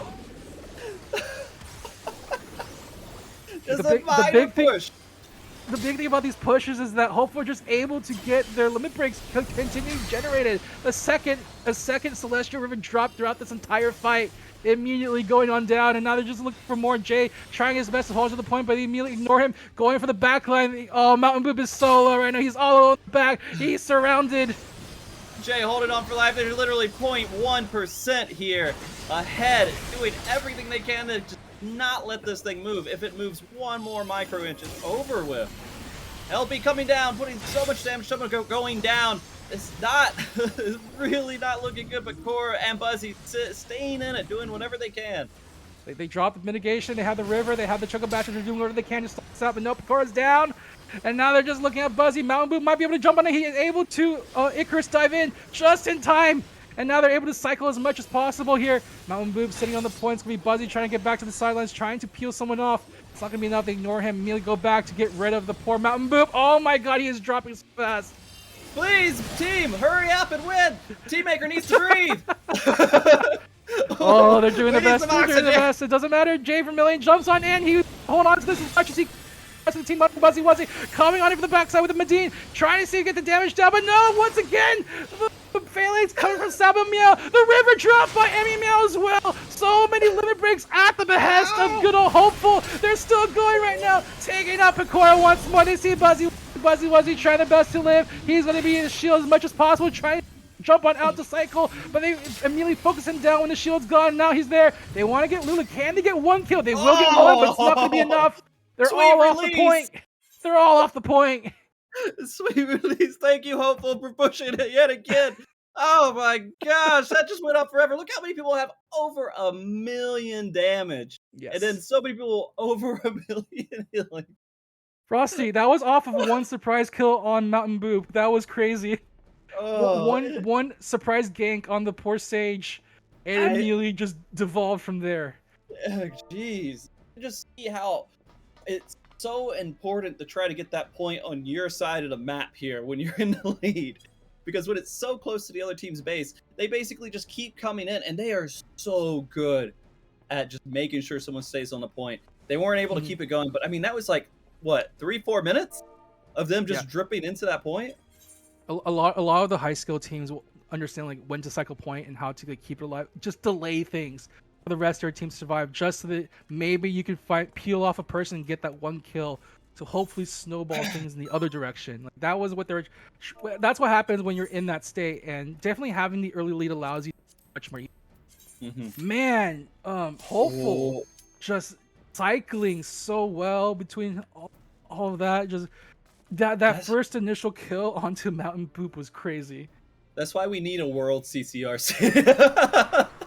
One day when they can figure how the servers work for that. One day. Cloud servers exist. It should be possible. All right, it's a discussion that makes no sense. There's the technology. Just use it. Maybe in 8.0. We'll find out in 2 weeks. Man, but yeah. until then. I mean, it has been discussed. Yoshi says he would like to see something like that. So for sure. I'll talk to him. I'll do my best. I want to see the JP teams against the Korean team versus the Chinese team versus Aussie team versus NA. Again, insane. Just imagine. They're basically on. They're on time with us now, right? The Korean and Chinese servers. Chinese are Koreans. I don't believe is yet, but coming soon. Yeah. I'd have to double check with that. The Chinese for sure. The Chinese PvP scene is also crazy too. Like, I mean, I have not been able to look into that. It's really hard to because like it is. I think if you go on Bilibili, you'll find a lot of the PvP streams there. But here we go. Yeah. Game 3. Off to the races this time. Both sides immediately. All right, we've measured each other's strength. Let's go all in. Yeah, they don't want to do another 15-minute game.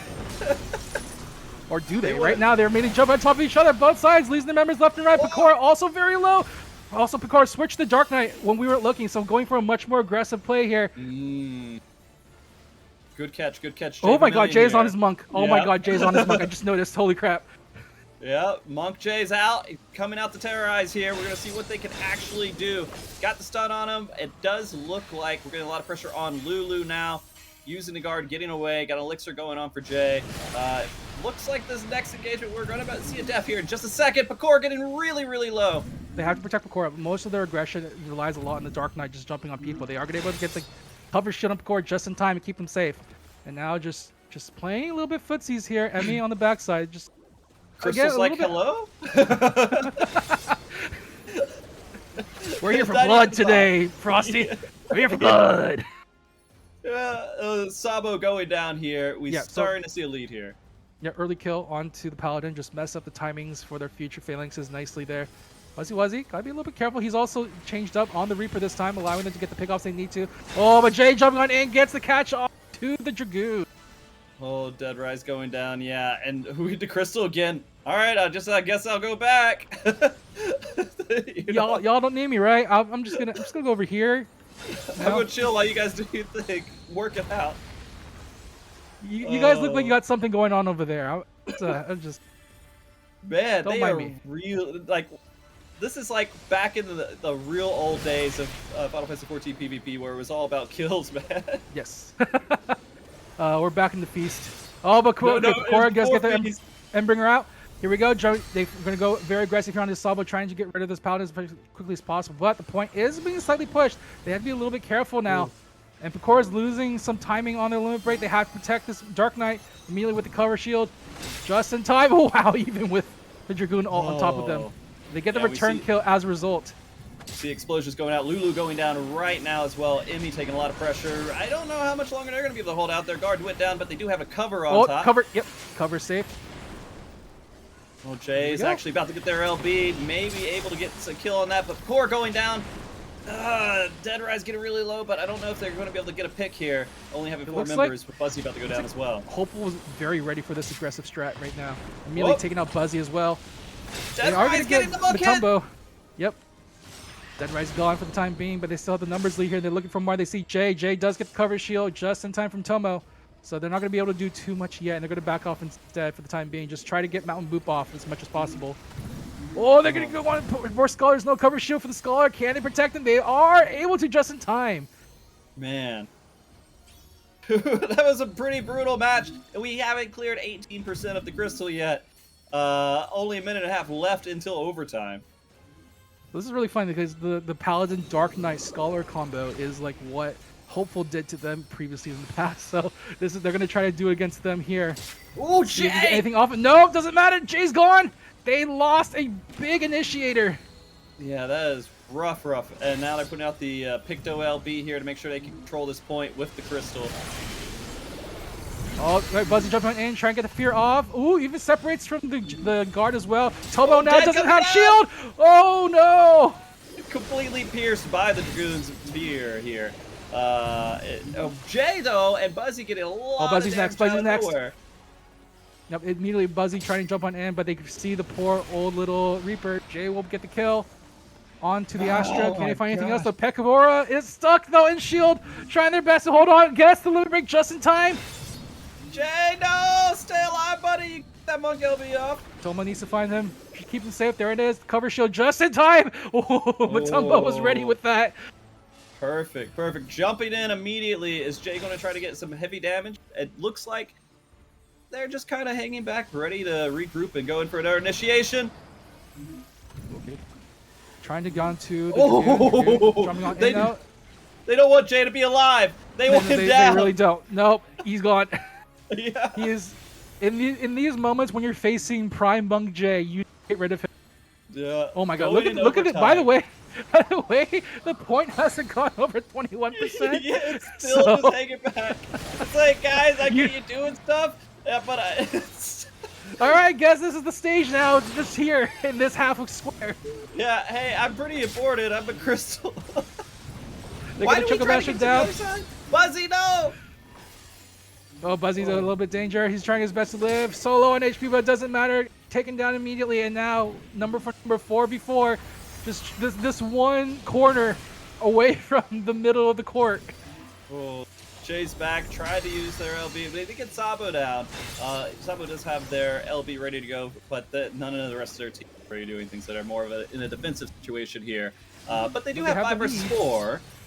They have the lead. They're just slowly whittling things. They have the phalanx ready. Are they gonna? Oh, Tomo down! Oh.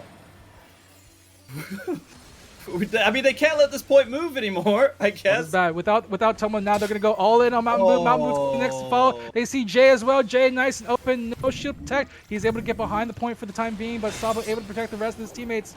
Just doing their best to make sure they can't move on forward. Picor trying their best to hold on as much as possible. They do have the limit break to pop when they need to, just letting sure all the resources go. Last second, there we go. Picor jumping on forward with the power of the Shadowbringer. Yeah, that expansion's been gone for a while, though. Let's see how much they can hold on to. They're using their... Nope. Immediately silenced and taken out. Oh, man. They're doing everything they can to hold this point here. It's going to be Buzzy's turn to try to get a play going. They see the Dragon, but the Dragon jumps just in time, and Sabo drops and Phalanx as well. Oh, my God. Matumbo survives with half of life. That is insane here. We see... Man, they are doing so good. Hopeful is doing... really great here. Just needing to clear them off the point here. You have to keep running in. Fortunately, Volcanic Heart isn't a huge map. It's pretty easy to run it back over to this middle point. Yeah, but these respawn timers will add up over time, and we saw this last game, exactly this, well, not exactly this scenario, but very similar scenario in which poor Karasuno High had to trickle like this. Bakura now also very low, no limit break to save them this time. Gonna be Jay's turn to cycle on to the point. Gonna do his best. They want to focus down this guy. They know how dangerous he can be, but Mountain Boop gonna try to tank as much as he can instead. Got the Seraphim down, just doing his best to just delay things. They got all the healing they can, and now Tomo able to jump on in with the cover shield as well to get them out. I am so amazed how well they're holding on here. This is insane. Again, they did it last game and they're doing it this game but too. Jay, they can't find Jay. They find was there a cover? No, they got the potion snipe as well. But it'll be enough for him to get the kill. No, not quite. They all back off. They're gonna let him heal up. They have to get back to the point. They need to push the point. Do they have all their teammates up? Were they able to kind of recover here? If Jay can get in there and actually get a kill. Bakura's not quite there, but they do. Oh my god, double. We have the phalanx as well, dropping from Tomo. So again, delaying things out, but Tomo trying to get zone someone out with the limit break. Not going to be enough. Bakura, though, in a lot of trouble. They don't have their limit break. Jay, they have to be very careful. The Dark Knight. Bakura's down. They get the kill on the painters, though. Picto. Okay, kill trade here. Got a couple of inches on the crystal. 6 minutes left in this entire matchup here. Man, this is insane. These two teams now too. Tomo's in a lot of trouble again, trying to shield, get back as much as possible. See if they can get the pot. Oh, can they stop the pot though? Oh my god, they still get it. The damage was not there in time, and now they're chasing for more. Dead Rise able to get the kill, and now come back. See, get another +1. They get the numbers lead now, and it looks like Jay will be the next victim to fall if he's not careful.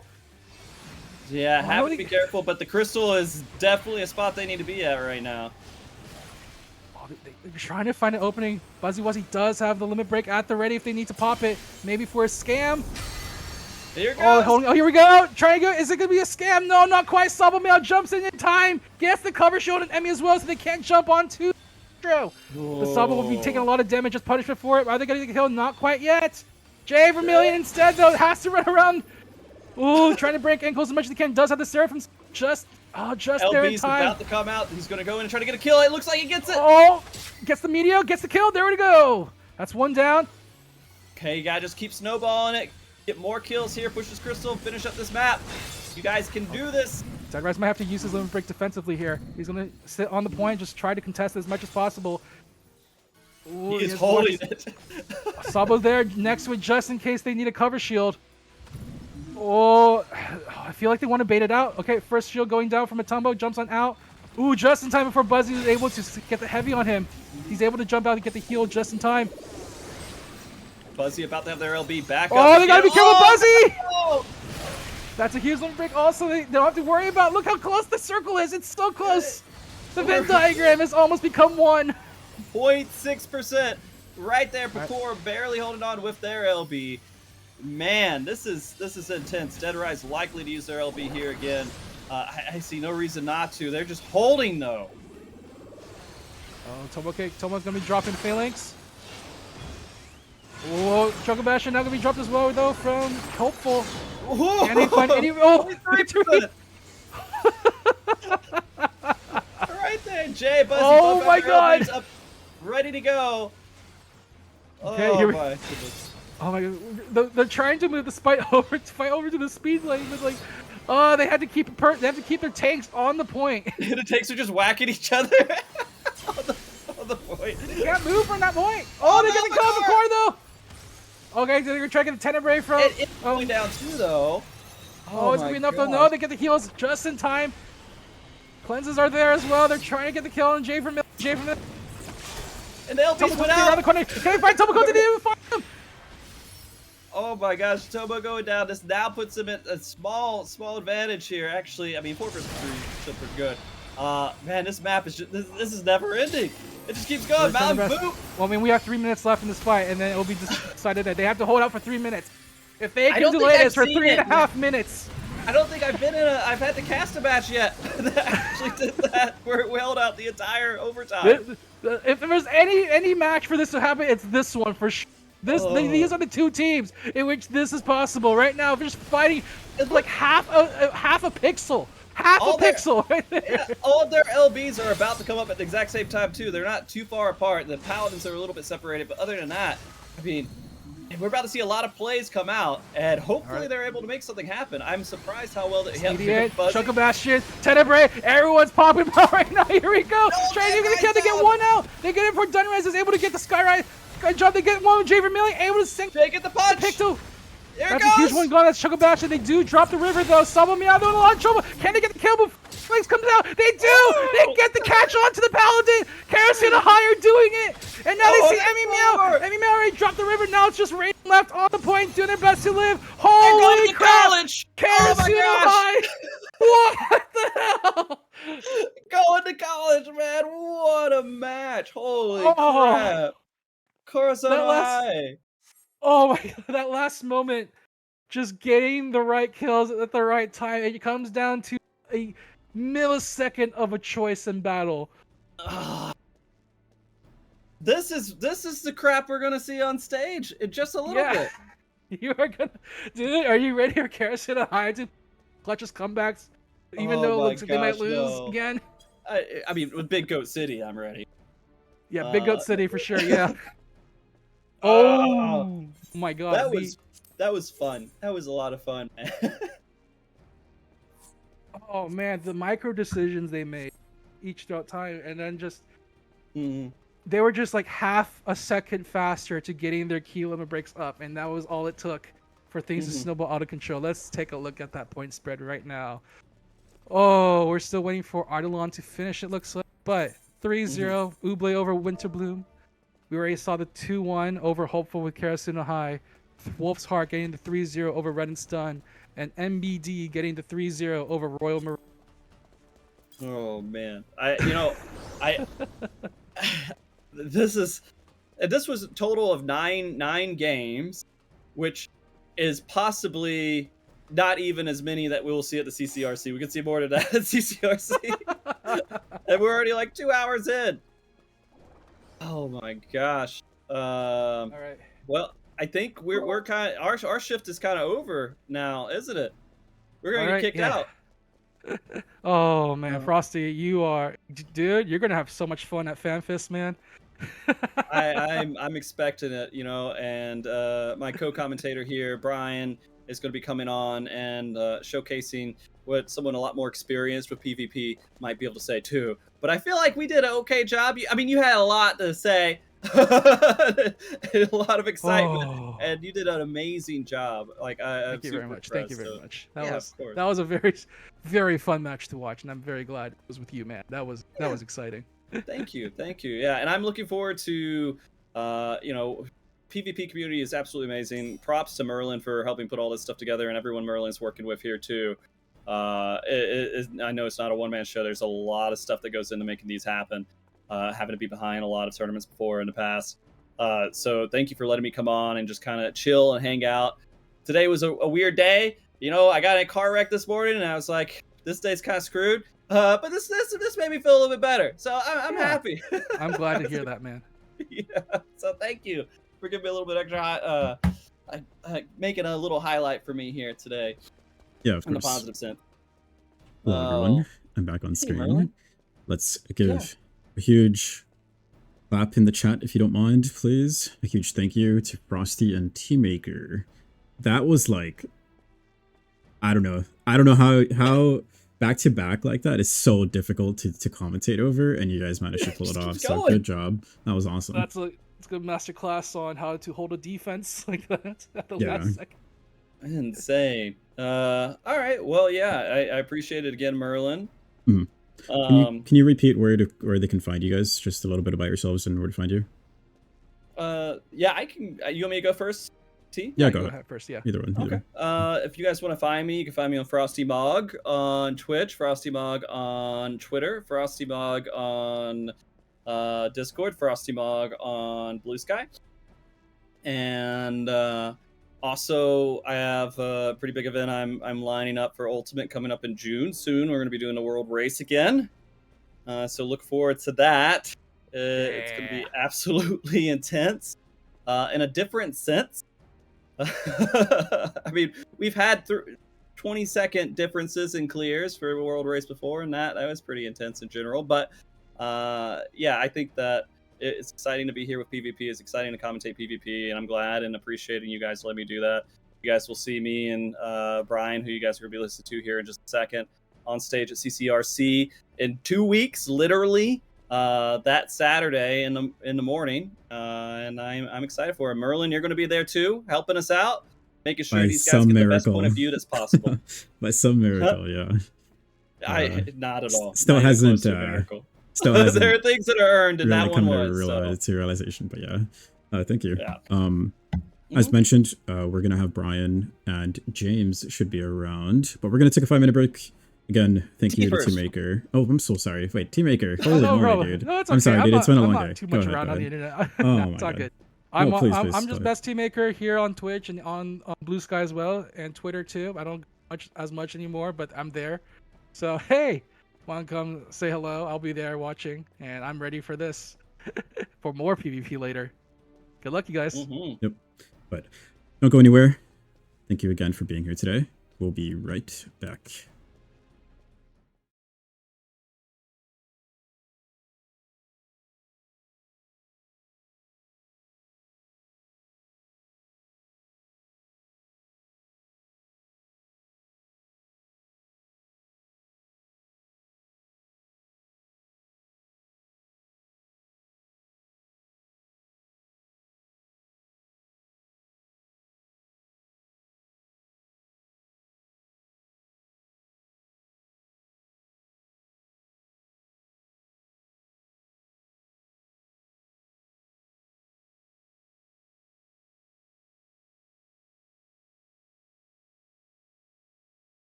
Alrighty, welcome back, everybody. This is it. We're here once again with Garbreak Nova Open. I am Faraway James, and joining me here on the desk is everybody's favorite PvP wow. streamer. It is Brian Ricardo. Oh, favorite is crazy. I appreciate that. Hello, everyone. Hello. How are you doing today? I'm doing good. I'm very excited for these matches, especially after seeing that last crazy nonsense. That was something else. We were talking about it just now as we were coming back from break and getting set up, but my goodness, that was just the fact that it was able to go on for so long when both teams had so many ways to move people off the Yes. between the Dark Knight Suck, the Reaper Fear, and we saw the blast from the Bard at the end, but oh my god, that was 21% the whole time, and then like 12-minute match. That is so stressful. Oh my goodness. Just watching it and trying to see, you know, because I was just looking for Karasuna High School. It's like, okay, they need the Reaper LB and the Monk LB, and they need to get, you know, they need to desync first the Paladin and the Astro like LBs that keep saving people. Then they need to use one to get the right pick at the right time, and it's like, oh my gosh, how is that supposed to work? Yeah, but insane job on both ends, obviously. Yeah, really. I'm excited to see like how the grand finals will go. If that was just like the third round, right? Yeah, exactly. If that's an appetizer, what do we have coming up? And speaking of which, we're about to move into our fourth round of competition today. As discussed, there are 5 open rounds that will then be moving into a top 4 bracket. And right now, we are about to see an incredible match here between Winterbloom and the Royal Marines.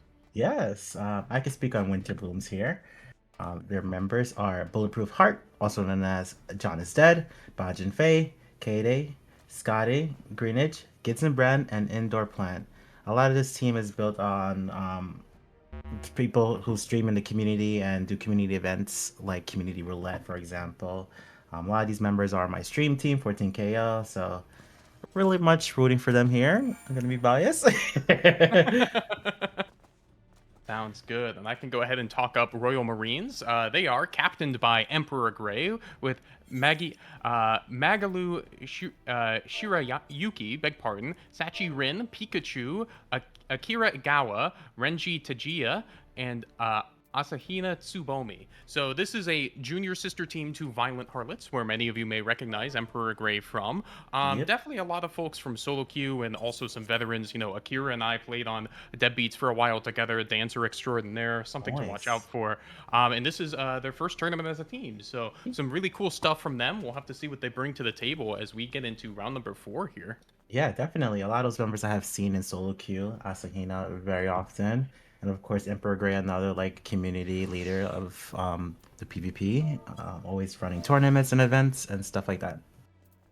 Exactly. It's cool to see everybody out, especially with some events, you know, so close to CCRC. You know, that can you know, take up a lot of the air in the room when it comes to giant PvP events. But the fact that we're having something like this with such a cool turnout of different folks is so exciting for the Oh, definitely. Yeah, and I'm sure these teams are really appreciative, especially the ones who are playing in CCRC, to get some extra practice before the event. That's right. Those teams have been grinding. Like, the scrim grind is unreal for those guys. It is. Like, okay, so I'm a previous competitor because I used to play the Feast. I played in FRC, for example, but we were nowhere on this level of like tournaments and scrims and stuff like that because we just had a smaller player base in Feast days. Yeah, because I played in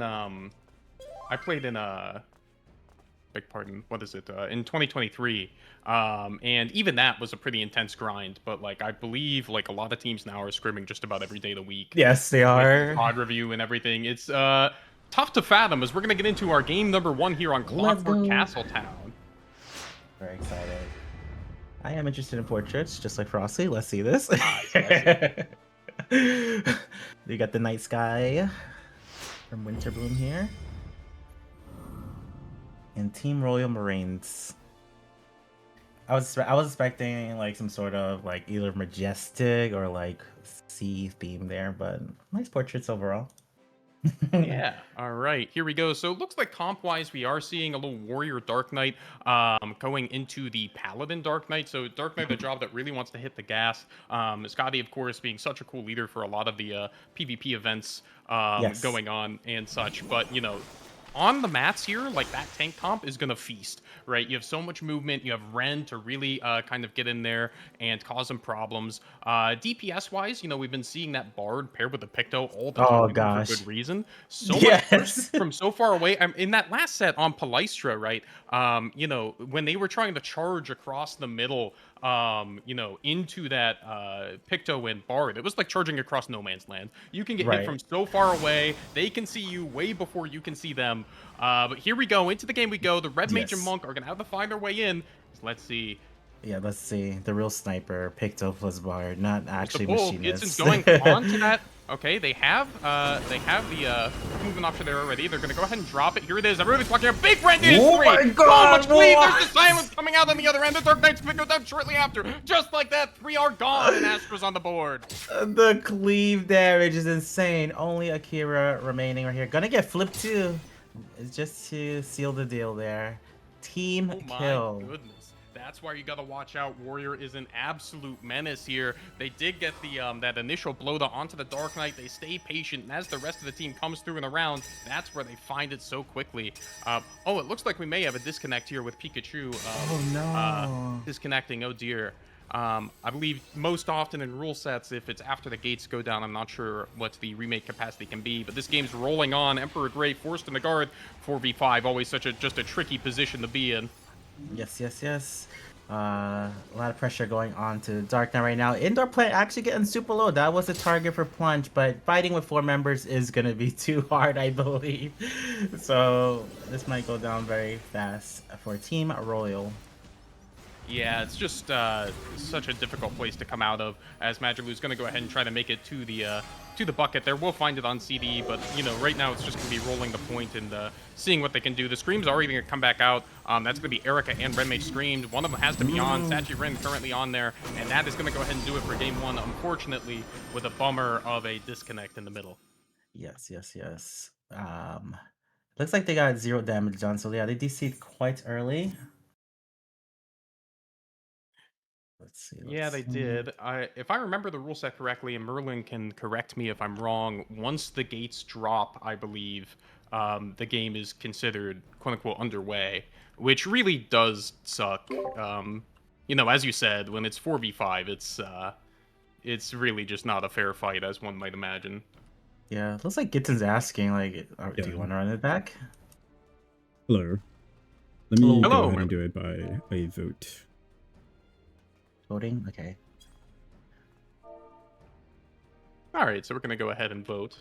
Yeah, I feel like that's fair. It was really early. It was like before the engagement, even. Yeah, exactly. It was early enough in the game, and, I'm always a fan of more games, right? So, Yes, yes, yes. Looks like it's probably gonna happen. yeah, and as they talk that out, yeah, it's looking like yes is the answer. So, hey, very much fair shake. A fair shake to beg pardon, to them, kind of getting the second game set up, so we can play some more. Good sportsmanship. I'm gonna Okay. be interested to see what we look at with the opener, because I believe the Royal Marines kind of got stuck a bit on mats. And a lot of times when it happens, right, you see teams split one through one of the side doors, and then they said the bigger, tankier guys to kind of take the LOS first, that they might be a bit more Yes. hesitant to target. Oh yeah. So I wonder if we're going to see a little bit more trepidation maybe after we saw the havoc a warrior can really wring. Gidson making the most of that, as we're going to go ahead and get back into our favorite game 1. Let's go. Yeah, so they saw what happened. They got to be careful, because even with the DC, they still got cleaved in a bad way. So they got to be super careful this time around. They know now. Yes, they have. They have seen a vision of the future and perhaps weren't the biggest fan. Something about that in Shadowbringers. As here we go, getting back into it. It doesn't look like any comp changes, Nope. as one might imagine. I think for the Yeah. Royal Marines, one of the things they're gonna have to look at is making sure. I feel like a red mage in this comp And so too a monk to a degree. They kind of build damage over time, right? Right. Where the bard and Picto can kind of swing quickly. Cooldown The base, yeah. addition of the red mage and monk makes this a bit more of like a run down and bully you kind of comp. They want to follow you to the ends of the earth. They want that Dark Knight rolling with them, and just kind of put on so much pressure that it's going to be like tricky to navigate. Into something like a Scholar, it can be notable because they don't have like a ton of spot heals, maybe like an Astro or something like that that can really control Z a lot of damage, but that can be where shields get a lot of value. As it looks like Astro's going to go ahead and take the mid lane there, just a completely, sideboard start here. completely different positioning. That's so funny. Looks like they're gonna let them push though. Unless they jump in very soon here, we're gonna have a fight in the corner, which is pretty risky because if they lose this team fight, they're gonna get it to 50%. Yeah, that's right. It's always interesting to see who fights with the wall at their back here. They're just going to go ahead and drop down the fairy. Emperor Gate forced in the guard after that. Will get broken, but looks to be far enough away and okay. A good bit of damage coming in from that bard. And Picto, lots of it there. Gidson's there on top, but should be okay. Currently has a lot of damage going out. That's the cover from Pikachu. Meanwhile, on port, the Dark Knight's just going to go ahead and be holding that there. Looks like they haven't fired too much back in a big way. Gidson going to be looping around full MP, but a lot of HP lost already. Meanwhile, Scotty Bugatti on there gets that shield on themselves. The Darkest Night is they're trying to hold the point a little bit, moving up and around that corner. It is tense. That's a big Ren, and the laser down the sideline. Scotty's going to be going down. It's traded right for the red mage, though. It's 1-for-1. A major trade there. 4v4 right on point. Looks like Greenwich might be the next target here. Has plunge. Gonna try to get away. Gitson's also running away here. It looks like he's just fishing for a good situation. Point is almost 50%. Very close right now. Looks like they gotta be super careful. Gonna try and pull them off. Yeah, we do see some LBs coming up. Probably coming here soon. Yeah, Monk LB's ready. Let's see who's gonna be on. Might be on Gitson here. He's right Gidson there already at the drops the front. stream. Oh, Indoor plant in guard. Is that it? Yes, it is. Red mage is there too. Oh, There it is. so 1-for-1 close. indoor plant for the Dark Knight. The trade's even so far. Pikachu about to have this LB up. Emperor Gray's going to go down. Scotty's still a little bit away from their LB as well. Meanwhile, it's a 2-for-2. Scotty has to try to live towards LB here. It will be a very big advantage. There's the guard. Going to go ahead and try to navigate out. Looks like they will be getting a chance. Meanwhile, that point ticking away as Sachi Rin trying to make the round. The Paladin is going to be able to make it, escort them to safety. But at what cost? They're almost about to break the 50. Pikachu getting bullied a little bit on the side, but they will make sure that Sachi does get that off. Wow, that picked LB going out. Very aggressive. They're not going to use it on point.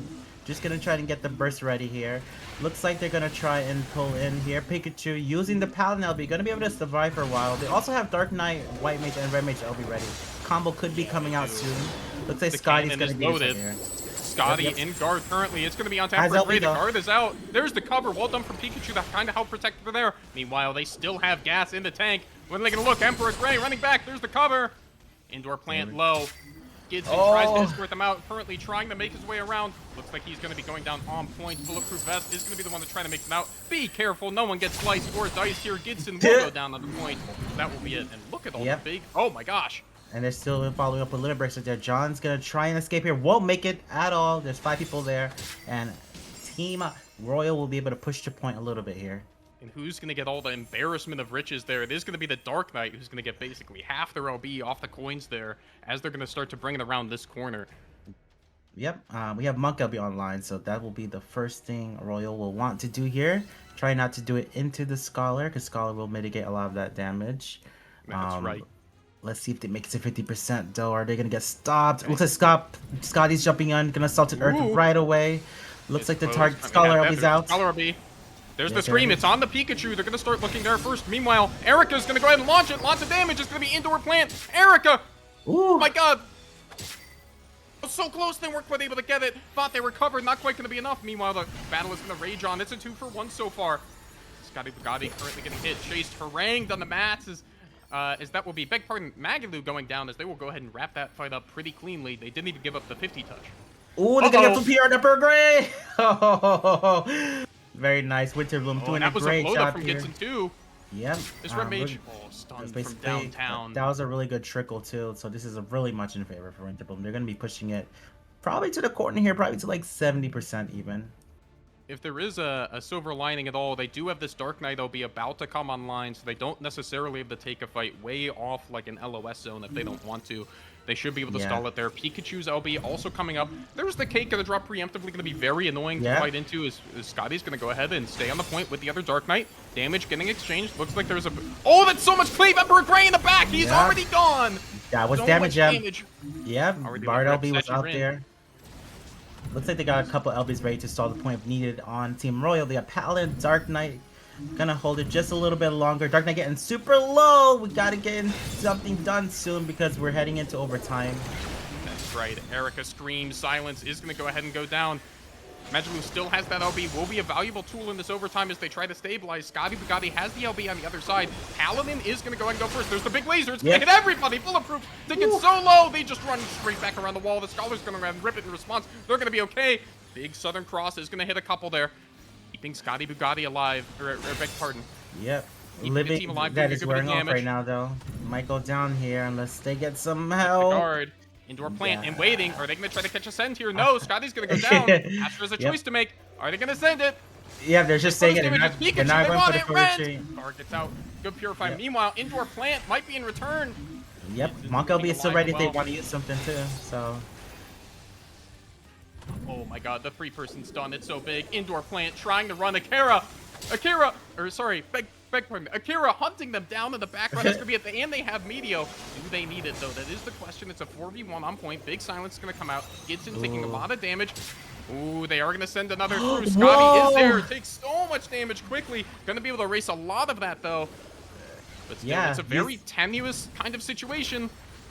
It's still a Yeah. 3v5. They'll be careful. This is a very bristly team. Meanwhile, oh wait, Magic Blue has to be careful now. Potting. They will barely have enough time there with the covers. They're going to be okay. Astra now running for the hills, not able to quite find anything. The Emboldened from the Red Mage also going to come out, and we'll see if they're able to find the ranged attack to follow up. Scholar LB is going to get this party started. Who's going to be the go? looks like they're gonna jump on point here. Oh, Bard big LB stun is right across on 3. line. Yeah, Warrior LB going out from Gibson. Gonna It's hit the Stream of Akira. Paladin. They went for the cover anyway. Beautiful cleave damage. They're getting 2 down. Paladin also still guard broken. Cannot use guard. Taking a ton of damage here. Bard LB's also ready, so they can finish the job here with the damage amp. Or That no one will got go one. ahead and be it. They are able to get that good split damage across the 2 targets, taking them down on point and around the corner as they're going to walk their way to their first win here in round number 4 of these 3 games. Very nice shot. Very nice shot. Yeah, well executed, I think. You know, something I really kind of liked was the way that they used their LBs, like economistic, in terms of economy, right? You don't want to invest too much at the wrong time. And, you know, I thought they did a good job of holding it for precisely when they would need it. I think sometimes you can see situations where to try to save a losing fight, you might overinvest, right? And I think both teams did a pretty good job of holding that there to make sure that they were doing what they needed to do. Yeah, Winter Bloom took some risks there. There was like a time where they should have just fully retreated. They sacked Scotty, and they fought with 4, but it did work out. They used pick the LB, and the stall was just enough for them to fully recover. But ordinarily, you probably would have just fully retreat there and say Picto for the real fight. But it worked out. I do kind of like when we see, you know, I think Clocktown's a very fun and exciting map in terms of like just the size of things and the angles. I think we're going on to the most explosive map next Yes. in Bayside. So close Definitely. quarters, people can explode on these fast sight lines over the jump. Yeah, definitely an opener right here too. Very scary to go against. We did see Team Royal take a different route on Clockwork, so maybe they'll do something here. Maybe they won't take the middle jump pad. Yeah, I think that can be tricky. I mean, you know, I think all teams have the damage to like just crush a burst here. But you know, I think the in that situation, just across the open field, the Bard and the Picto are scarier, if that makes sense, than say the Red Mage and the Monk. Now, the upside on the Red Mage, especially in a situation like that, is you have the AoE silence, which can be really disruptive. That is also a pretty good range. But I think, you know, at least to my taste, if I were Royal Marines, I'd probably play the slower game around the walls by the ramp rather than taking it quickly, just because the burst setup of the other team is a little more explosive. And, you know, that rend can be scary too, just going straight into the pile. Yeah, definitely gotta make sure they split up, as we saw like the real first round. So hopefully that doesn't happen again. They do have answers though. So the last round they did get a good cover on the first burst, and they got a good counter burst after, and then it was a trade. So maybe we'll see something like that again. Just gotta play everybody safe. They are taking another route. They are not taking jump pad this time. Yeah, playing a little bit slower like we saw in that previous set there, as they're going to Yep. go ahead and set up on the walls here. There is something to be said, you know, they do have the fast LB coming up with Erica there. True. Emperor Grey's up. That's going to get Ooh. stuck. That is the plunge guard already out. That will draw Yeah. the fast cover. Pikachu takes a lot of damage. This is really Jesus. awkward. They're tried something. They're going to go ahead and stick the Paladin here. That's the Ren. So much damage coming in. Emperor Grey doing what they can to keep him alive. Pikachu will be going down as the first death. They're well executed by Winterbloom. Yeah, very unfortunate cover there. Tried to save Emperor Grey, but took so much cleave damage in that split second from the bar to Picto, so they're going down. We are 5v4 right now. Looks like they're taking a ton of damage here. Sachi gonna go down next. Akira super low as well. Gonna try and escape, but they have Dark Knight Bloda. Yeah, can't escape. Oh, not again. No. Oh, We are dear. seeing a DC. Oh, not like this. That's just a bummer. No. It seems like it would have to be their connection. I don't think it's the servers Yeah. in this case. Hopefully we can get another remake here as they're coming back, as yeah, it looks like they might just try to wrap this one up as quick as they can here. Yes. Yep, and yep, we see that. Hopefully they Burger can taking a get ton of damage. Gonna go down. 2 players remaining. We're gonna see the Just- Warrior Elbow come out from Gibson.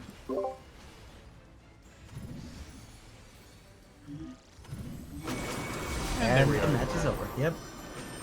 So let's see if we can go ahead and see what the appetite is. for Hello, another- everyone.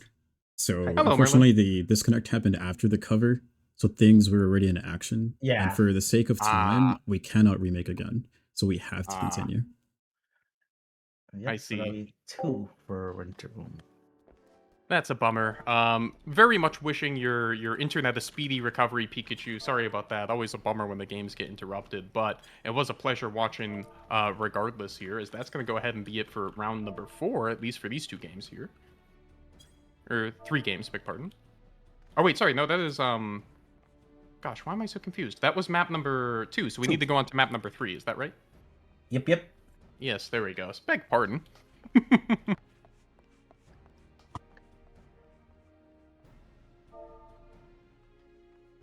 Yeah, it can be tricky. I like Royal Marine's idea of kind of fighting a little bit slower with their comp. I think in some ways that's kind of what their jobs are angling towards. I think the tricky part can be, you know, when they kind of get the big burst from the Bard and the Picto, making sure you can fire back through it. I think something that Winterbloom took strong advantage of was when they got Emperor Grey with the Bloda and Pikachu was forced to cover. They were getting a lot of damage on the both of them as the guards were kind of coming up. So something I wonder maybe is as that's happening, maybe a lot of times you'll see kind of a stagger in the guards a bit more. So you know, Pikachu of course was in a mode of, oh, I have to save the teammate, right? So their guards kind of overlapped and their positions overlapped a bit. Sometimes you can stagger that just to get more protection overall in terms of a period of time. And then seeing how the Reds can kind of fire back and disrupt the backline to maybe see if that burst or follow-up can be weakened a little bit as they're kind of taking a lot of space. Yep. Yeah. You could tell they actually split damage too, because Picto and Bar was still ready after cover. So they really stagnated their burst there to punish the Paladin. Very beautifully done. Yes, indeed. As we're going to go on to map number 3 here, it is C9. Let's go. I'm hoping no DC. Yes, hopefully everyone's internet is well in hand here for our final game of this round. Yes. You know, this can also be a bit of a tricky map. You know, I think much like Bayside, this is a map that is kind of hard to come back on, right? It's very Little bit. linear, right? There's only so many angles that you can conceivably play. Just from a position of advantage, right? You kind of have those central blocks, you have that back corner, but trying to fight from the wall of your own spawn is just really disadvantaged, it feels like. So, you know, I think with Royal Marines, you know, I think we've seen Winterbloom just be masterful in executing the openers. So, I think their strategy of taking it slow and like really picking their spot on the corners is going to be key to them here if they can see if they can get off to an early lead. Yeah, definitely. At least on this map, there is no side angle they can take. So you know how in Mm. Bayside they took the back route, and in Clockwork they took the trapdoor. This one they have to play forward. So we'll see how that goes here. We're gonna see the Yeah. Scholar Shield opener here. Picto still has theirs remaining. Gotta be able to get very forward here. There's another Ooh, Bloda. there's a Bloda On the Dark Knight, that's going to be an early guard. Okay, they get the plunge and the rend. They have some room to maneuver. Scotty is going to be the go out. That's a lot of damage right on the middle. That's the guard Yep. break. Are they going to be able to follow up? A bit of split damage there onto the couple tanks there. A bit of cleave coming out. Everybody living so far. Yep, really close. A lot of Bot damage is going up. out still. Looks like Scotty's not gonna fall back. Scotty's gonna stay in just a little bit longer. Emperor Grey going Victor, low they're on her deep. hand. There's Ooh, the they pull him cover. out of the cover there. Emperor Grey currently in the bubble. Lots of damage onto Wow. onto Gidson. Is going to go down first. They are going to be able to escort Gidson back to safety. Akira moving up slowly. Just trying to find Very a place. nice. Big pushback. Ooh, gotta watch the cleave. That could be a big stun. Meanwhile, Pikachu trying to make Ooh. that indoor plant. Not quite gonna be able to find the potion. That's gonna be close. Lots of damage. Red Mage first coming Yes. in. It's gonna be enough from Akira. We'll be able to finish it off. Yeah, that was beautiful. Just like you said, very good pressure from the Monk and Red Mage getting these targets down. We're gonna see Team Royal get it really close to 50%. Let's see if they're gonna jump in. Looks like yeah, Scotty will jump in here. Gets the early guard. They might be able Ooh, to punish that's the this. meteor. They have There's it the fast. Lots of punish. damage. Yeah. Wait, the through two. That's gonna be the bad pick. Beautiful punish with the Monk Limit break there. Gitson's getting low as well. Get a nice snap burst with Chasing the is going to be able to hit through that. Greenage looking at them, still a lot of damage. Is he going to be able to get to the potion? He will. It's going to be held up pretty well. Meanwhile, in the back, ooh, the Red Mage low, playing with it. Thorns up. They also have Aqua Veil. So close. That's going to be the guard. Oh, Plant Gitson's wailing still away. very low. Gidson barely hanging Monk on. chasing. Yep, there's Phantom Rush. Phantom Rush was prepped for there. Very It nice is. shot. Royal Marines are here to play. They have the lead this time. Greenage in guard. Is it going to be the go? Yes, everybody piles in. So much damage. Long stun is going to catch a ton there from the Picto. Meanwhile, that Dark Knight wants him. Will go ahead and play advantageously there. Go ahead and get it. Have to watch for the wind here. Just a few seconds away. 3, 2, 1. Can the Dark Knight get there? Oh, it's is a- he the Dark Knight or White Mage? Let's see. White Oh, they Mage did not gets get it. It's the Dark White Knight's Mage. dead.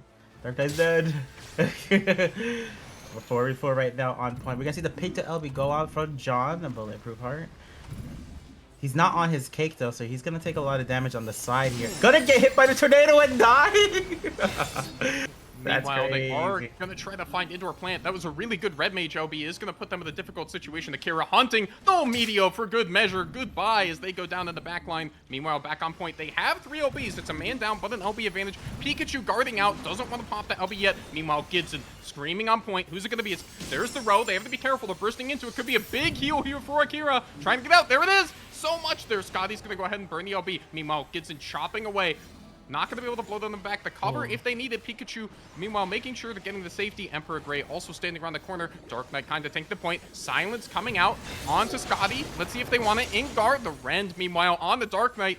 We'll get the Aqua Veil, and they make it out even through the guard break. Bulletproof Yeah, Heart is next on point Probably a here little with the Picto. overkill. Probably a little overkill with the cover there, but they still have Paladin LB. Akira's taking a lot of damage here. Has guard just in time. Looks like they might be the pressure target here because plunge debuff is still on. Akira getting super low. Gonna make it to the corner. Gonna live for now. We're back on point. Scotty is gonna try and hold it just a little bit longer, but Bulletproof is taking a lot of damage. Gonna get out an elixir. Full reset on Team Winterbloom practically. Yeah, that's right. And it feels like the big elephant in the room is this Paladin LB. It's going to be able to keep them in the fight for so long, but that's so much cleave. The Dark Knight's going to go down, and Emperor Grey not far behind. Wow. Winterbloom finds that Pikachu finally pops it, but is it too little too late? They have the Meteo. They want to try to make a play here. Gidson's about to get LB. Okay, they're going to go ahead and Should run hold. it away. Yes, it should hold. That Paladin LB was probably not the right play there, but they're gonna be able to escape most likely here. They're trying to chase down so hard. When they're out. Royal is out. We're gonna see No, a I full will team say- fight here with Monk LB and Red Mage versus Pictomancer. That's right. When we said the damage from them was kind of, a ticking tom bomb more than something that goes off in your face, not anymore. That's an aggressive scream right at Pikachu. They don't have to Yes. engage unless they want to. They have Meteo and that Southern Cross try to keep him alive. It's going to be Akira fast. They're going to go ahead and get him there. The row, not quite in time. Meanwhile, the Red Silence forced to the guard way in the background. Has to try to live towards that LB. Meanwhile, LB's very healthy. They're going to go ahead and drop the cake now. Bulletproof Heart is going to go ahead and get it right on that corner. That's going to be so tricky to fight in. Meanwhile, they Beautiful still haven't warrior put in the LB. 50 touch. The red Yeah. mage is going to go down. Now they Yeah, we still do have have the ground Dark to make Knight. up here. Yep, they still have time. They have Dark Knight LB to potentially stall the point here, or just can try and go for the full reset. Looks like they will. Um, they should be able to push here if they wanted to, but they're gonna play it safe. All 5 on point. Gonna save their Dark Knight and Bard LB for the next team fight. But the main thing to look out for is this Monk LB. If Team Royal can get a target really early in, that could be their chance to come back again. The Rose early this time. A lot of There it damage. is! It's off point. They're sending it. It's going to be into our plant. Oh, They get guarded up. Akira's going to go down. They still have ways out of this, though. The Dark Knight LB can be very efficient in terms of stalling the point. The Laser's going to hit a couple. Into our plant still with a bit of damage. That Purify's going to tick off as they wander away. Emperor Grey taking a good bit of damage in the middle there. As that's going to go ahead and be the first of the Dark Knight LBs from Scotty Bugatti. yep. That was matched indeed. We do have that Oh. Paladin LB also ready coming out soon. Gonna be able to save anyone on point. Mag, full MP still doing okay. Warrior LB gonna come out onto Pikachu here, but Paladin LB is ready. They can cover Hollow Ground right there. They also have cover ready. They can cover anyone right here. That's right. They are stabilizing. Emperor Grey is going to be respawning right now. Lots of cleave coming in from the Silence and from the Warrior there. But is that all they have in the tank? It looks like... Oh, Gitson in guard sitting around Pikachu. Taking a little bit low. They have that LB. Lots of damage being traded. Man, that pick, they're really getting some value with all of those AoEs they're dropping. Oh Pikachu my running away goodness. as best they can, trying to get around the wall. Meanwhile, Scotty might go running down so here. close. So close. Guard up. Can they push Scotty down here? A few more damage. A little bit more. No, they're still getting supported so well. This is looking very rare favor in Winterbloom. 3 more players to kill. That's going to be the Southern Cross onto Scotty Bugatti. Already taken low, does not have guard, I do believe. That's going to be a lot of big rend from Gitson. Oh It's gonna go my ahead and get goodness. 3. We'll see if they can get him out. Akira is going to go down. This is some insane Dark Knight tanky right now. They got low like 4 times, but didn't go down. Picked LB online. This might seal the deal here. There's the cover. No one's on Oh! point, and they will take it. And that's going to be a good work from the Dark Knight to move him on there, as that will be Winterbloom going ahead and taking the 3rd game of this set. GG's. GG's indeed. Royal had a great start there. Very strong start. It just Winterbloom was able to take it at the end. Yeah, that's right. I think we saw Winterbloom capitalize really well on that Paladin LB in the corner, and then also their decisiveness in turning it. The scary thing about turning that corner when you're Winterbloom, it was looking directly into Red Mage and Monk LBs. And that can be potent because if you drop both on a target, that's enough damage to basically one-shot them, but you're also healing the Monk at the same time. I think in the previous fight, we saw that the Monk went down in the trade when they ripped Medio, which isn't necessarily ideal, right? That's the investment of a pretty big button for like a 1-for-1. But if you drop Southern Cross on top of it, all of a sudden they get a lot more survivability. But decisively, Gitson just rounds the corner, screams, and they bring the fight to them. They're able to find Akira. Rowe wasn't in time, and they're able to get the pick that kind of snowballed the game. So hats off to them. Beautiful, beautifully done. Okay, looks like we're gonna be heading into the next match very soon. Looks That's like it's right, gonna be Team NBD versus Run and Stun. Ooh, all right. That sounds pretty good. This will be the conclusion of our initial rounds. Following this round number 5, the top 4 teams will go into a single elimination bracket. And I think we've seen both of these teams play pretty well today. MBD has only dropped 2 games all day, those being to Bunfu Blast right at the very start in their first... beg pardon, at the very start, and then also to Hopeful, who we saw in round number 3. But otherwise have been very solid. They got some wins over Royal Marines, and then also off of Wolf's Hearts. They're on a bit of a run here, 6 games in a row for them. Oh my god, very nice. We haven't seen Run and Stun play on stream, I noticed, so this would be their debut for today. Oh, that's wonderful. Okay, great.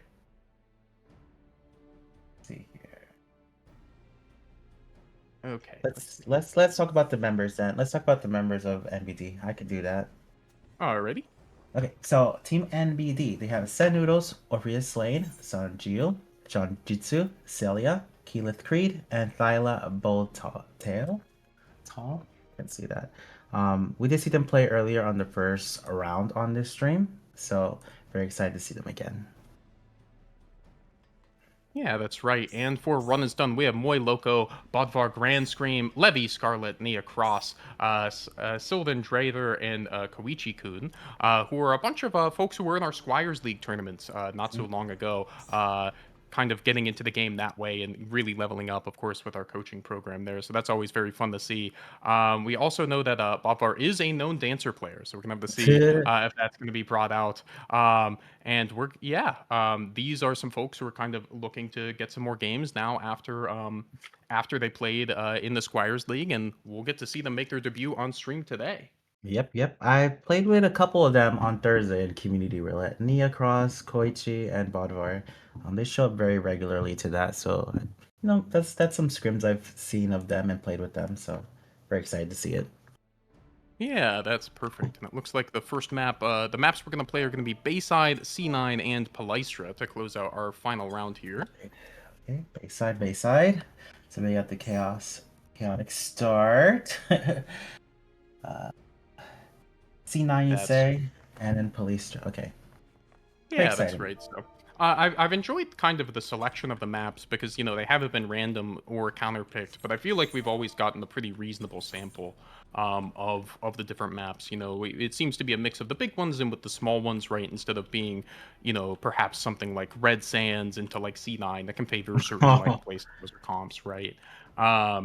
So I've been kind of glad to see like a good variety across these. Yes. We're excited. And speaking of maps, we are getting a new map pretty soon, actually. Right. 7th map? That is crazy. Oh gosh, I remember when Clock Tower was the new kid on the block. Oh my gosh. That was like over a year ago, right? But it still feels more. Yeah, it's funny because it still feels like newish in a way. At least to me.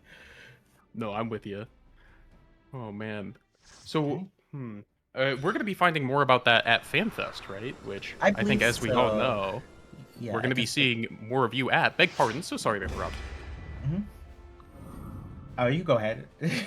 Oh, I was just saying, I'm very excited to see you more on the mic at FanFest. Oh yes, that's gonna be exciting. That's gonna be crazy.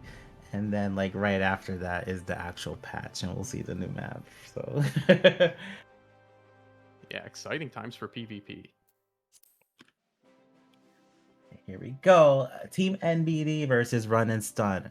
Comp-wise, we're seeing Paladin, Dark Knight, Astro, Ninja, and Summoner versus Paladin, Astro, Dragoon, and the Bard Pictocore. Yeah, that's right. Go ahead. Oh, very, very, we see this comp, or at least a variety of it, very often on Team's Run and Stun side. Yeah, that's right. And again, this can be very explosive, right? I think last set we saw the Dragoon or the Red Mage and Monk damage-wise. The Summoner and Ninja are going to have a lot of burst here if they want to rip it. Both teams looking at each other. What's going to happen? That's the stun on the other Paladin. Silence guards out fast. Yes, Paladin take a lot of damage. They're gonna be okay most likely here. Bodvar on the enemy team taking a ton of damage as well. Still has that plunge debuff on, but gonna elusive out and be okay for now. So we're in a nice neutral 5v5 once again. Orpheus lane steps up and will jump back. Bodvar had a very good roar to kind of resist that. Meanwhile, Nia Cross in deep as they're coming back around the corner. Oh! That was so much cleave. Insane cleave damage there. Gonna get Sen Noodles and John Jitsu's out. We're gonna 3v5 right now. Bodvar getting super low, but gonna survive. And Orpheus also goes down. Run and Stun doing a great job. It looks like he's gonna try and die on point here, and Celia's gonna escape. Yeah, that's right. They're going to go ahead and go for the reset. They did get a little bit of progress, so ultimately they should be able to get up in time and defend the 50 with some pretty reasonable some ability here. Sen Noodle's already moving into position. That stun can be pretty critical for them, as Key Creed is going to be getting to the fight just about now. John Jitsu getting to that near corner in time. They're going to be able to play this well. Ooh, that's a fast guard from the Astro. They still have jump. The dash on the other Paladin. They are able to get Chiltron up. That's a lot of damage coming through. Looks like they're around the corner just fine. Counter engage coming in. That's a lot on the Astro. Lots of cleave. Great laser right down the middle. Chigonovi in the air too. Gonna get a decent amount of damage onto Celia here, but gonna be okay for now. Oh, big damage onto Bodvar. They're gonna get him here. Oh, what? Okay, they do Oh, finish the him noodles with the with the snipe. Yes, very nice job there. Astro LB going out by Moon Loco here. Summoner LB also going out by Sen Noodles. Gonna use Phoenix here. Gonna opt to defend here for Team NBD. That's right. They are going to go ahead and get some shields up as they were able to find that first pick. Meanwhile, lots of powerful buttons, especially defensive ones, still up. Both Paladins have their LB as one is going to go ahead and get to the reset there. John Jitsu also has that LB, but they are going to be able to push them off the point. Oh. Wait, they spend that double cast. They're going to get the snap moving quick onto the board. They can go fast here. John Jitsu still way up. They have to watch it. They're going to go ahead and drop the river too. Oh boy, they could be in trouble here. Picto tries to skate away. That health bar is so dangerous with his ticking. Summoner really good cleave as they dash in on the couple. My Loco takes a few guards out of him now. They have to be Yeah, careful with Loco's gonna Pelican. go down. Unlucky. We're in a 5v3 now. Looks like Team NBD will get it to 50% here, most likely, unless, you know, Renaissance wants to do something crazy with Paladin.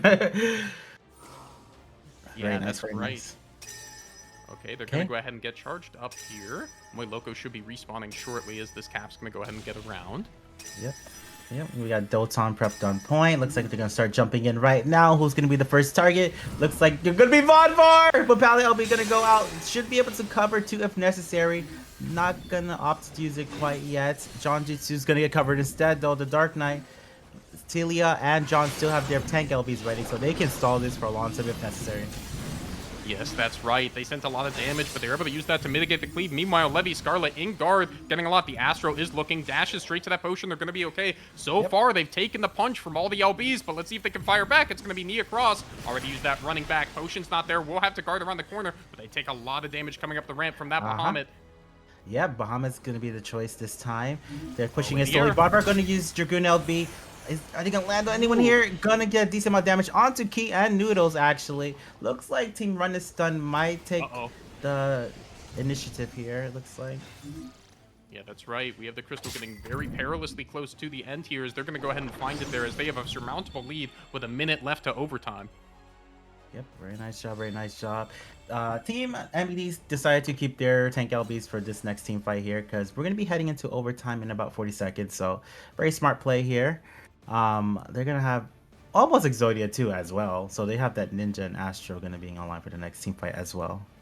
Yeah, between that Paladin LB and the River on one side, and then, you know, when you also have Snap, it's like you have 2 health bars and the opponent only has half of one, right? So, like, that discrepancy is gonna be felt as we're gonna see Key Creed's gonna go ahead and get us rolling. There's the River. It's gonna be a lot. There it is. They're gonna go ahead and send... Oh, so much damage! And then wait, look, they're gonna find him first!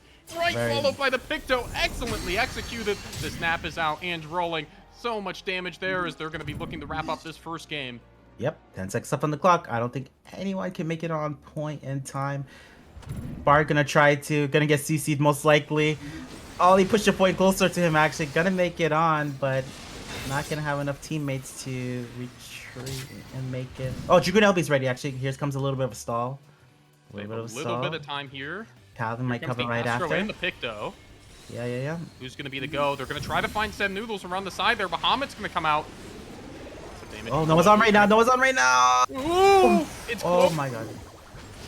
That was so scary. Paladin going down before using Paladin LB actually. That's going to suck a lot for them. Yeah, that's a critical tool in being able to move this point forward because they have a lot of ground to cover here. As we see the Picto currently on point, looking for the swap with Babar. There's the dash off. He's going to get it. Yep, nice horde roar too. No. Oh, the Ninja's so good at denying all of that there. Meanwhile, Babar on point. Has used Roar. That is going to be falling off the Ninja now. Meanwhile, it's going to be the send right onto the Bard. Well executed. Yeah.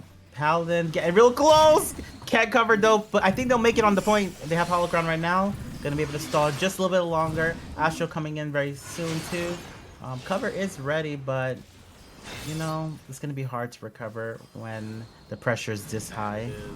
The Astro is here. Oh, and that's a double guard on point there. The Astro comes in. However, not going to be long for this world. That's going to be a quick send. Nia Cross going to be forced to step right back onto the point, at least for a little while, as Levy, Scarlet is also there. Will be the next to take it. Meanwhile, Celia and John Jitsu still have all of that packed up. Oh, doesn't make it. Yeah, always scared when that Ninja LB is online at that point, because all you got to do is get someone to 50% and get that kill. That's right. That's right. So much damage coming out. Just well done. They're able to get that lead and hang on to it. One of the maybe frustrating things about this map, especially when they have a lead like that in overtime, a lot of times you're just going to want to put the crystal into a pretty inaccessible area, right? So Yes. it's hard for them to run onto. There's surprisingly not a lot of those on this map, right? Right in the middle of mid is the jump, right? If you bring it Right. around the corner, they still have like the ramp. So like you kind of have to push it further or like feather it so it doesn't keep going. So it can be kind of awkward in that regard. Yeah, I think the best place is like the little alleyway, like between the Hmm. middle and the 50% mark. Yeah. Mm-hmm. Here we go. That was game number 1 of our round 5, as I believe we have Palestra coming out, or C9, I believe. C9, yes. Righty. We're Yes. going to see as the teams get ready here for their second spar. Erica says they took my boy off dancer.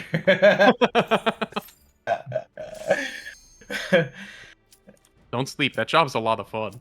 It's so fun, but like you almost have to build around it in Light Party. True. like, Yeah. which is it's kind of like, why do that when you can just play Pixel? Like click LB and win.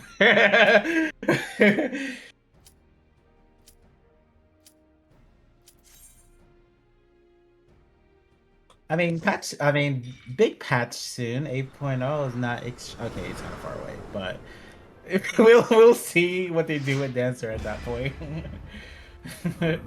Mm-hmm. All right, here we go. It's going to be C9 as we're getting into our second game here. Lance says Paladin, Summoner, Pixel, Dancer, Astro. Yeah. A lot of the jobs that can just click LB and win a team fight are just super strong. So that's being like Scholar, Picto, Paladin. Mm. That's why we see Yeah, them a lot. Yes, they are popular for a reason. They are indeed very, very strong. Let's see here. Okay, no job swaps, I don't believe. Yeah, it looks the same so far here. Something I found pretty impressive from their last game was how MBD was able to kind of turn that fight at their 50 there with a really good pick, and Celia being really good at kind of identifying the pressure they were taking and getting around it. This can be a map where this opener can be decisive, so let's see as the teams posture around mid. Yeah, so far they've been doing a great job with counter bursting and surviving bursts on both sides. So let's see how it opens here for Cloud9. Looks like Paladin. Did I compensate a curse? I compensated a The warm curse. hit. Yeah. Trying to interrupt. The warm hit too. I got excited. That's 2 guards around the corner there. Astro is going to heal him up, and that cover is going to be enough in time. That could have been close to a double kill there, as Moiloko is going to go ahead and teleport back out. That's a lot of damage. So close. Jesus, that damage was so crazy on the Astro. It was the Ninja Ice. Very nice shot there. Looks like they're gonna try and retreat on Team Run and Stun. Levy getting super cold, gonna get pulled in. They might get pressured out though. Yeah, they had that Purify luckily going, so they didn't get pulled back around the corner, and they are able to make it to safety. Meanwhile, Nia Cross is going to take some damage. They're going to get around the corner. John Jitsu not shy about letting those plunges fly, asserting that space for them, making sure they get this cap. Yeah, definitely. Keeping them far away, but we're going to see Team Run and Stun jump in right here. We don't have limit breaks online yet, but we're getting super close. A lot of snap damage onto Levy. Levy going to take a lot and gonna escape barely. Ooh, Sandino's still on the case, though. That's going to be... Ooh, we'll guard the second hit of the Ifrit there Yeah. to be able to live. Gonna get the cover to save Levy here. Looks like, but Ninja LB snap to Nia. Cuts that short as they also find Moiloko on the other side there. Everything coming up MVD here in game 2. Goodness. This is gonna be a fast one. I think Ninja snap is still ready. Gonna be able to land it on Bodvar most likely. Very close. Levy doesn't have MP to play the point right now, so it's gonna be over here. Very fast match. Good job on Team MBD. Right, that's just how fast these maps can snowball if they get away from you. I mean, that was really just kind of 2 fights that didn't go their way, and just like that, that was all she wrote. Yes. Levy says, ha, I didn't die. I relate to that. That's how I feel like when that happens to me in solo queue. Oh, yeah. That is so real, too, especially in LP. You know, the... kind of flipping back and forth, you know, in solo queue, right, as a lot of people tend to practice, it's not quite as pressureful, but like when you're playing with a bunch of friends and trying to communicate and track all the buttons at the same time, it's a lot more taxing in terms of like the mental stack. Oh, for sure. Light Party is next level. All right, we're going to go ahead and get into game number 3 here. MBD has taken the first 2, but we have 1 more to go before we get to bracket, and this is going to be it for our regular kind of round robin or stage portion of the tournament. Yep. And we're gonna be into Palestra here, so neutral map, no mechanics, and just pure gameplay. For the most part. All right, here we go. It's Palestra's, everybody's favorite home, all of our first PvP maps, as we're going to go ahead and get started and see what we can do in this game. Looks like everything's... Actually, no, I believe the addition of the Reaper is new here, and they have the Dancer Ooh. out of Orpheus. Oh my goodness. I think that's peer pressure, actually. Peer pressure into dancing. But if it works though, that'll be lovely. Yeah, that's right. I mean, you know, I think that comp is sort of one that wears its objective, at least with its LBs on its sleeve, right? It has the Dragoon that has 2 ways to deliver it safely. You know, I think the Paladin is always a very good complement there because you can cover the Dancer to make sure they can get it into position, right, and have some protection there as well, especially with something like a spot healer like White Mage can provide that. You know, they are also opting for 3 reds this time, so they're going to have a bit more pop to their punch now. So we'll have to see. Yeah. Very excited to see. First LB online is Reaper for this comp too, so Yes, it will be. yeah, so maybe they can hold out for that, get that Reaper kill opener. Ooh, they're in deep already on the Bard. Yeah, Janjutsu gonna take a lot of damage on the other hand. Looks like they're gonna get away most likely here. Good survive on both first bursts. Yeah, Orpheus getting chased, but we'll be able to make it down through that speed lane. Is going to be okay. The MBD has been able to get a little bit of Crystal Prio, but not too much. They're going to try to bring this up around the corner. There's the burst. It's going to be Levy. They find it cleanly straight up the staircase. Very nice job there with that second burst. Good kill onto Levy. Looks like they're going to hold on to point a little bit on run and stun. Looks like they're choosing to retreat now, but they can be pushed here. Oh. They're right around the corner here, so gotta be That's super right, careful. Reaper just able to walk right up there. It's going to go ahead Yeah. and be the Paladin in first. Sen Nude's currently in guard. Yes, Plus the LB. Sen Laser's going to hit so many straight to the fear. Oh, goodness, it's exactly what they drew up. Those buttons come up so fast, and they're making them pay. Yeah. Across now running for the hills, so close, forced to the guard, way in the back, trying to make it towards that potion. I don't think they're going to be able to. Community's going to come out, stunned up. Oh, boy, not where you want to be. Reaper LB is such a great... Reaper and White Mage LB together is just such a great combo. That's just early LBs, early kill in Light Party generally. So, very nice job on that.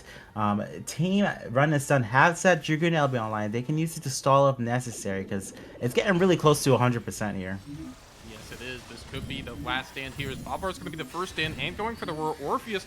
Jujutsu taking a lot of damage. There's the dance. They're going to be able to get that out. Dragoon up in the air. Here comes the fear as well. There's the Dragoon. Whoa! Oh, they'll get the across.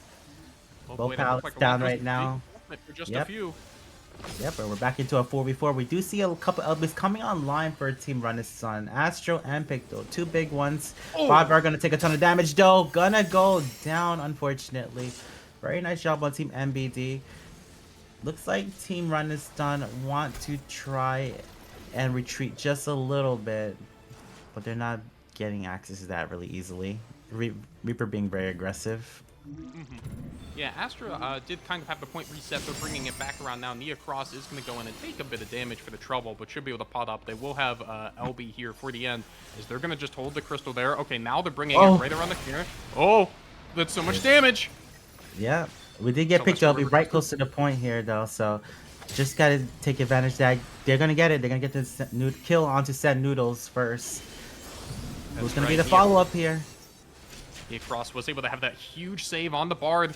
As they still have some damage they can pump out here. Should be coming back up to their burst timer. That's a lot of damage on the Levy. That is guard, and they pulled some of the resources off of that Astro.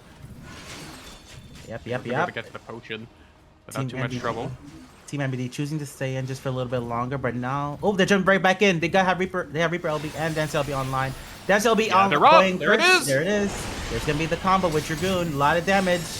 That is just absolutely huge. We've been waiting for it all game. The We're gonna find it. Classico. In the fear to finish it off. The laser's Oh gonna hit my two as they're gonna God. go ahead and walk it in to finish off their 3-game win in round number 5. That was such a classic match. Just getting that Dragoon Dancer combo and then the Reaper to finish. Simple and right. clean. And I think that's something that can go overlooked a lot in comp design is the timing of the LBs, right? Because we saw just what can come from like when you have fast LBs and your opponent doesn't. If you're not able to kind of generate a decisive advantage, all of a sudden you're staring down laser and fear, and you don't have too many buttons to push back in return, right? So you're going to be Yes. losing probably 2 people, right? With that Absolutely. regard there. I do know of some rather nasty comps where if you run Reaper and like a Monk, right, you can use the fear of the Reaper to get the first pick, and then by the time you're done using all of the melee attacks from the Reaper LB, you should have Meteo, so you can Meteo Communio somebody, and that's pretty mean. We love that. All right. So that will cover it for our regular portion of the bracket here. So we will have the top teams moving on into some semifinals and then a final. Is that correct, Merlin?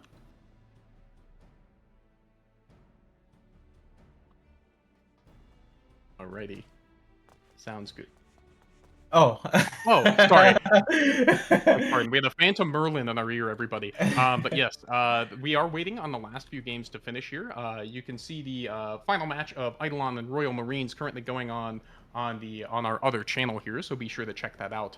As after that, we're going to be going to our top 4, and then having our semifinals right after. Absolutely.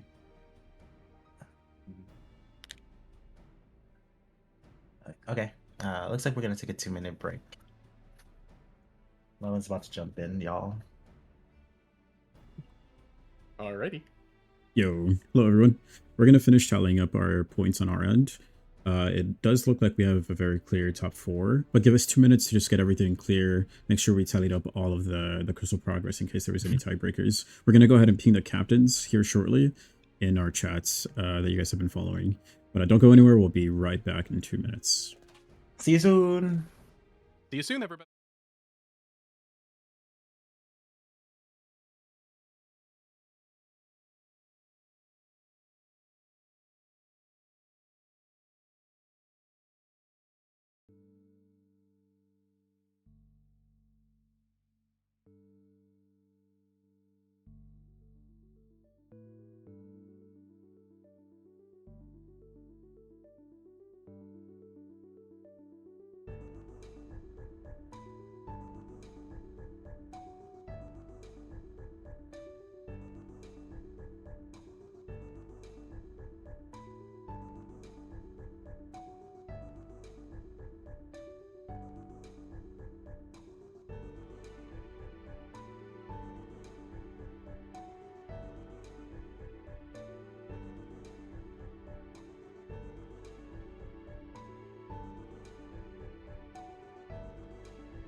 Yo, hello everyone. We should be back live now. Thank you again Hello. for sticking through with us. Obviously, we've had some delays, but that's just normal. That things happen, and that's okay. Luckily, we're still doing pretty good on time, honestly. The goal was under 4 hours, which I think we're about to hit that mark more or less. My controller decided to be funny there for a second. Let me reconnect it. That's on me, Nor. forgive me. Okay. To announce our top 4 for this tournament after 5 rounds, and one thing that I said at the beginning, we take Crystal Progress into consideration for tiebreakers, and that actually came into play. Our top 4, starting with semis round 1, will be Eidolon versus NBD, which will be here. Semis 2 will be on Nasia's stream.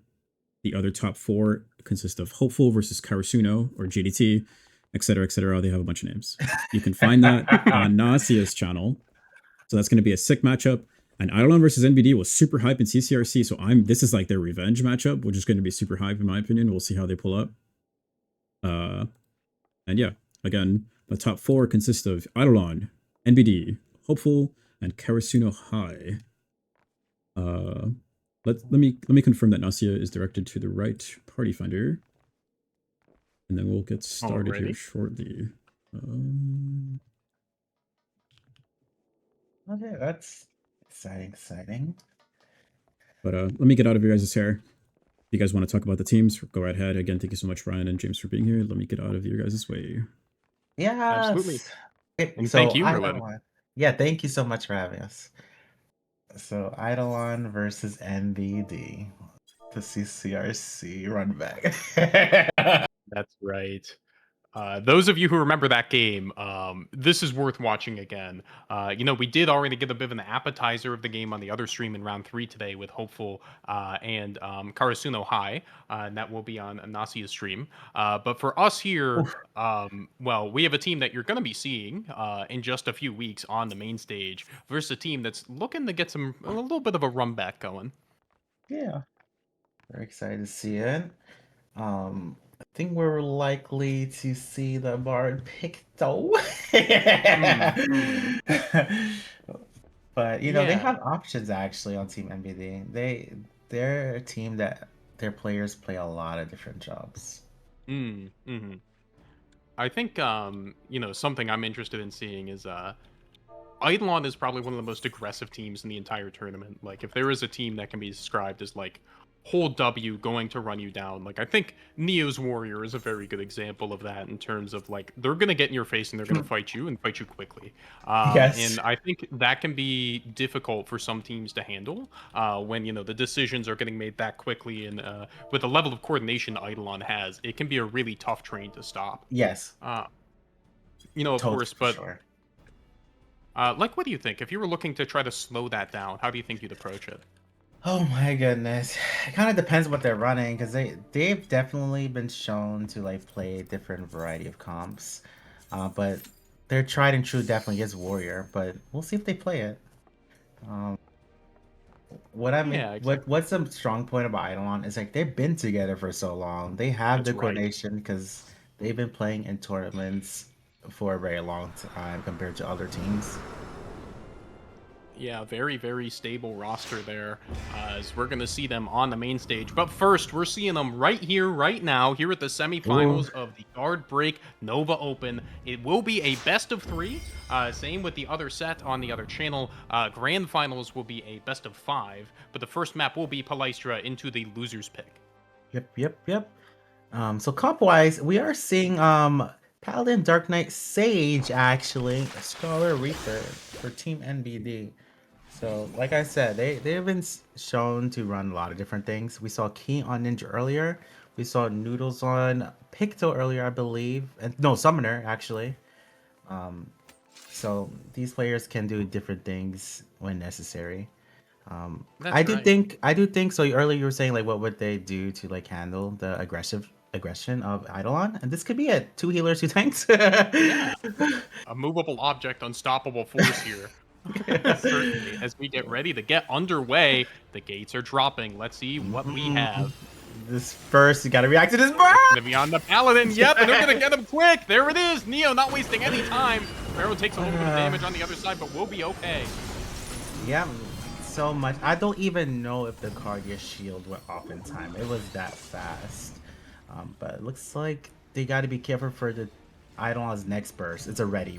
Like every 10-15 seconds is a burst. There it is. Yep, there it is. It's like a horror movie. Neo showed no fear rounding the out block, and they're gonna find 2 in a row just like that.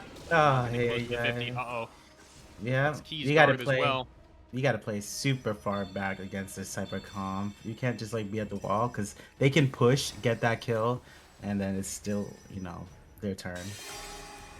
That's right. Yeah, I think that's the best way to describe it, is they are going to take their turn, and then they're going to take your turn if you don't. And see, they're already in. They're not straight up the hallway. That's a big rend on the 2. The tanks might already be gone. That was a rend into the guard there, however. Oh, and the fear. They are going to try to buy Lobo's space. Sparrow's going to go down. That's a great counter fire from Neo. This is unreactable verse. This is like you have to predict. We're gonna see a little bit of pressure on point. Send Noodles holding the point right now, but it's their turn soon. That burst is lined up, but they might hold out since Sparrowhawk is down. Yeah, that's right. So they were able to get that good turn. That was a great fire back from Key with that Reaper OB. Yep. And I think in a lot of ways, that is how you try to have to slow this team down. At some point, you have to hit them back. And Yes. typically, the sooner the better. There's the blow onto the Paladin. They're screamed as well. So much damage so quickly. The Wormwind didn't even arrive in time. Jesus! And they still get follow-up burst because Felcleave is ready, so that's a lot of damage before Scholar LBs goes out. Okay, so we see a couple LBs online for Team MBD. They just gotta be very careful. Obviously, Team Eidolon knows that. They're not gonna easily let this Sage LB go out. Certainly not. They There. are. Oh, yeah. And that was even with the river, too, although I'm not sure if the Sage was quite in range there. That is the guard from Celia there, as they're going to try to walk back. But meanwhile, at this point, Eidolon is playing cleanup. They have... The snowball was rolling down the hill at this point, and it might just be too heavy to stop. Yep. We do see the Scholar LB going out long, so they do have a couple seconds here before stuff starts wearing off. Oh, Sage LB coming out. Is he going to be able to save Noodles? In a Decent moment, maybe amount. they try to get back in. That's a big shield from that other Scholar button. Or Yep, Sage yep. button, by the way. They're going to go ahead and try to run. Meanwhile, on point, they're going to go ahead and move the Sage Cage over there. Celeste currently trying to find a way out. They will eventually go ahead and clean up that Scholar, but they did make it a little bit costly. They should have some damage to try to throw back out. Yep. Reaper LB almost ready again. That's going to be their next opportunity to get a kill. Celeste's going to be able to get away in Elixir. Sage going down. They have the Warrior LB. They're not going to let the pressure go. That's right. And Yeah, go ahead. yeah, so right now it is a 3v5. They do have the Paladin LB if they need to try to buy a little bit of space here. Looks like that's going to be coming out next. And they have the Reaper LB. They can try to make another play here. Let's see where it gets used. Yep, here it is. on Neo. Onto Neo. Neo's taking a lot of damage. Gonna make it to the ground pot. Key getting pressured. Don't know if they have cover available to stop this. Key's gonna be able to get out with their dash. Very nice job. Between that ground pot and the Astro, that health bar just comes right back up, and that can be so discouraging, right, when trying to burst into that. Sometimes against these teams where those defensive are unlocked, it's like bursting into a brick wall. But here's the river. Here comes another send. Going deep onto the bar, then guard in the back. You have Devil and Bard and Actor LB damage boosting everyone. Gonna get 3 players down. Noodles and Key, the only 2 players remaining. Noodles on point. Scholar LB almost ready, but I don't know if it's gonna matter at this rate. That's right. He currently in guard on the point. Not long. Gonna get bounced by the Choco Bastion there. Not quite able to make it back, and that's gonna be game number 1. Very nice job. So freaking scary. Yes, it is. As you said, there is there is reactable burst, and then there is kind of predictive burst, and I feels like we reached another point there of clairvoyant burst would have been required to stop a lot of those. I think really speaking to just how well Eidolon can execute. But something I think that makes me think MBD is kind of a kind of has a game plan coming into the second map is we saw them fire back with that Reaper LB in the second fight. I think it can be critical sometimes to, like, when you go for those re-engages into a lot of pressure, you have to apply pressure back. Yep. I have an opinion here. I feel like Sage can't really work super well because it's just too hard to pre-shield. You pre-shielding on Sage equals you're being in range of, like, getting pulled in by Neo. So I don't know if it's the play. Also, they're just so good for... I know people have made Sage work, but in this situation, they are so good at, like, oh, we're not going to let the Sage LB. So, Yeah, that's right. it's just really hard to make work compared to, like, if they were to play Picto. Yeah. I think the other thing that can be really tricky is, because you mentioned the threat of Bloda from Neo. And, if that's not bad enough, all of the DPS on Eidolon can hit you from, like, downtown. Right? Yes. Not only is it that Bard and that Picto, which is enough to kill somebody on its own, but on top, let's also throw in a Wormwind from Sparrowhawk, right? Oh, like, yeah. they can put off so much damage in under 1 GCP from and 1 global cooldown. Yes. you know, just a little bit of a reposition could be your entire life without all that much counterplay. And then, of course, those shorter range jobs are going to feel that pretty acutely. Yeah. Dragoon is like the premier DPS. They don't got any CC. They're made to do like raw damage. That they did. Sparrowhawk, I think, piloted to 6 kills last game, I think, having himself a great semifinal. Yep. Okay, let's see how this goes here. We're gonna be in base side, which is still very scary. I'm Yeah, interested to see where Cardia is gonna hit. Like, where they're gonna start with it. Yeah, I am a bit interested in this map selection because at least, you know, if I were playing on MBD's side, after that first map, I would be hesitant to look the jump paths, but it looks like here we go. They're going to be face-to-face here in range. Here comes Celeste trying to get around the corner. That's a Rend it's going to hit too. That's scary. Not quite that scary. It's going to be up. Oh my god, it's a horror movie. 2 guards used already. I think the Sage might be the target here. A lot of pressure on multiple though. We gotta see. Oh, Gojo getting low. They might get him. Nice job on Team NBD. Great job there. They're able to survive that first and get it done. Oh, that's a couple people hit by that Rend. It could be tricky. A lot of damage onto that Sage. Neo, though. Yep. Great cover onto the Sage. Oh, it gets interrupted, though. The Sage still in danger here, just a little bit. But it looks like they're going to opt to retreat on Team Eidolon. Yeah, that's Nia right. might go down. Oh, Nia getting pulled out. That pull wasn't able to get the potion. That could be it there, and it will. Wow. MVP baring their fangs here in game number 2. Massive. That's a massive trickle. They're going to break the point here even and have Reaper LB online. So this is a great opportunity for them to snowball and end up winning. Yeah, that's right. Okay, let's see. They are going to go ahead and go in. Neo's going to be the first on the point. They have to watch for this Reaper LB. They're going to go ahead and find it in the back. Doesn't look like they're going to be able to hit it on maybe Gojo. Also going to be able to go ahead and guard up that Camino. Meanwhile, Celia is going to go down, leading the charge there for MBD.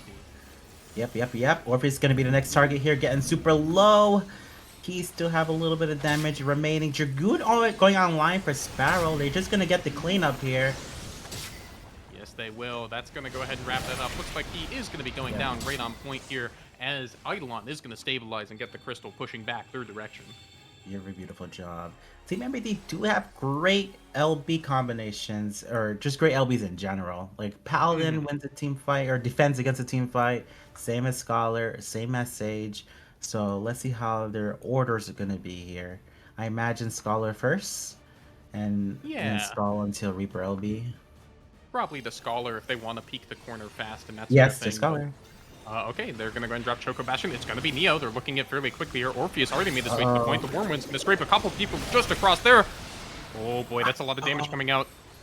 Yeah, very good Dark Knight LB actually. They were almost the target to be killed there. Paladin LB beautifully timed as well. MBD doing great job on reactions. We do need to get some defense going.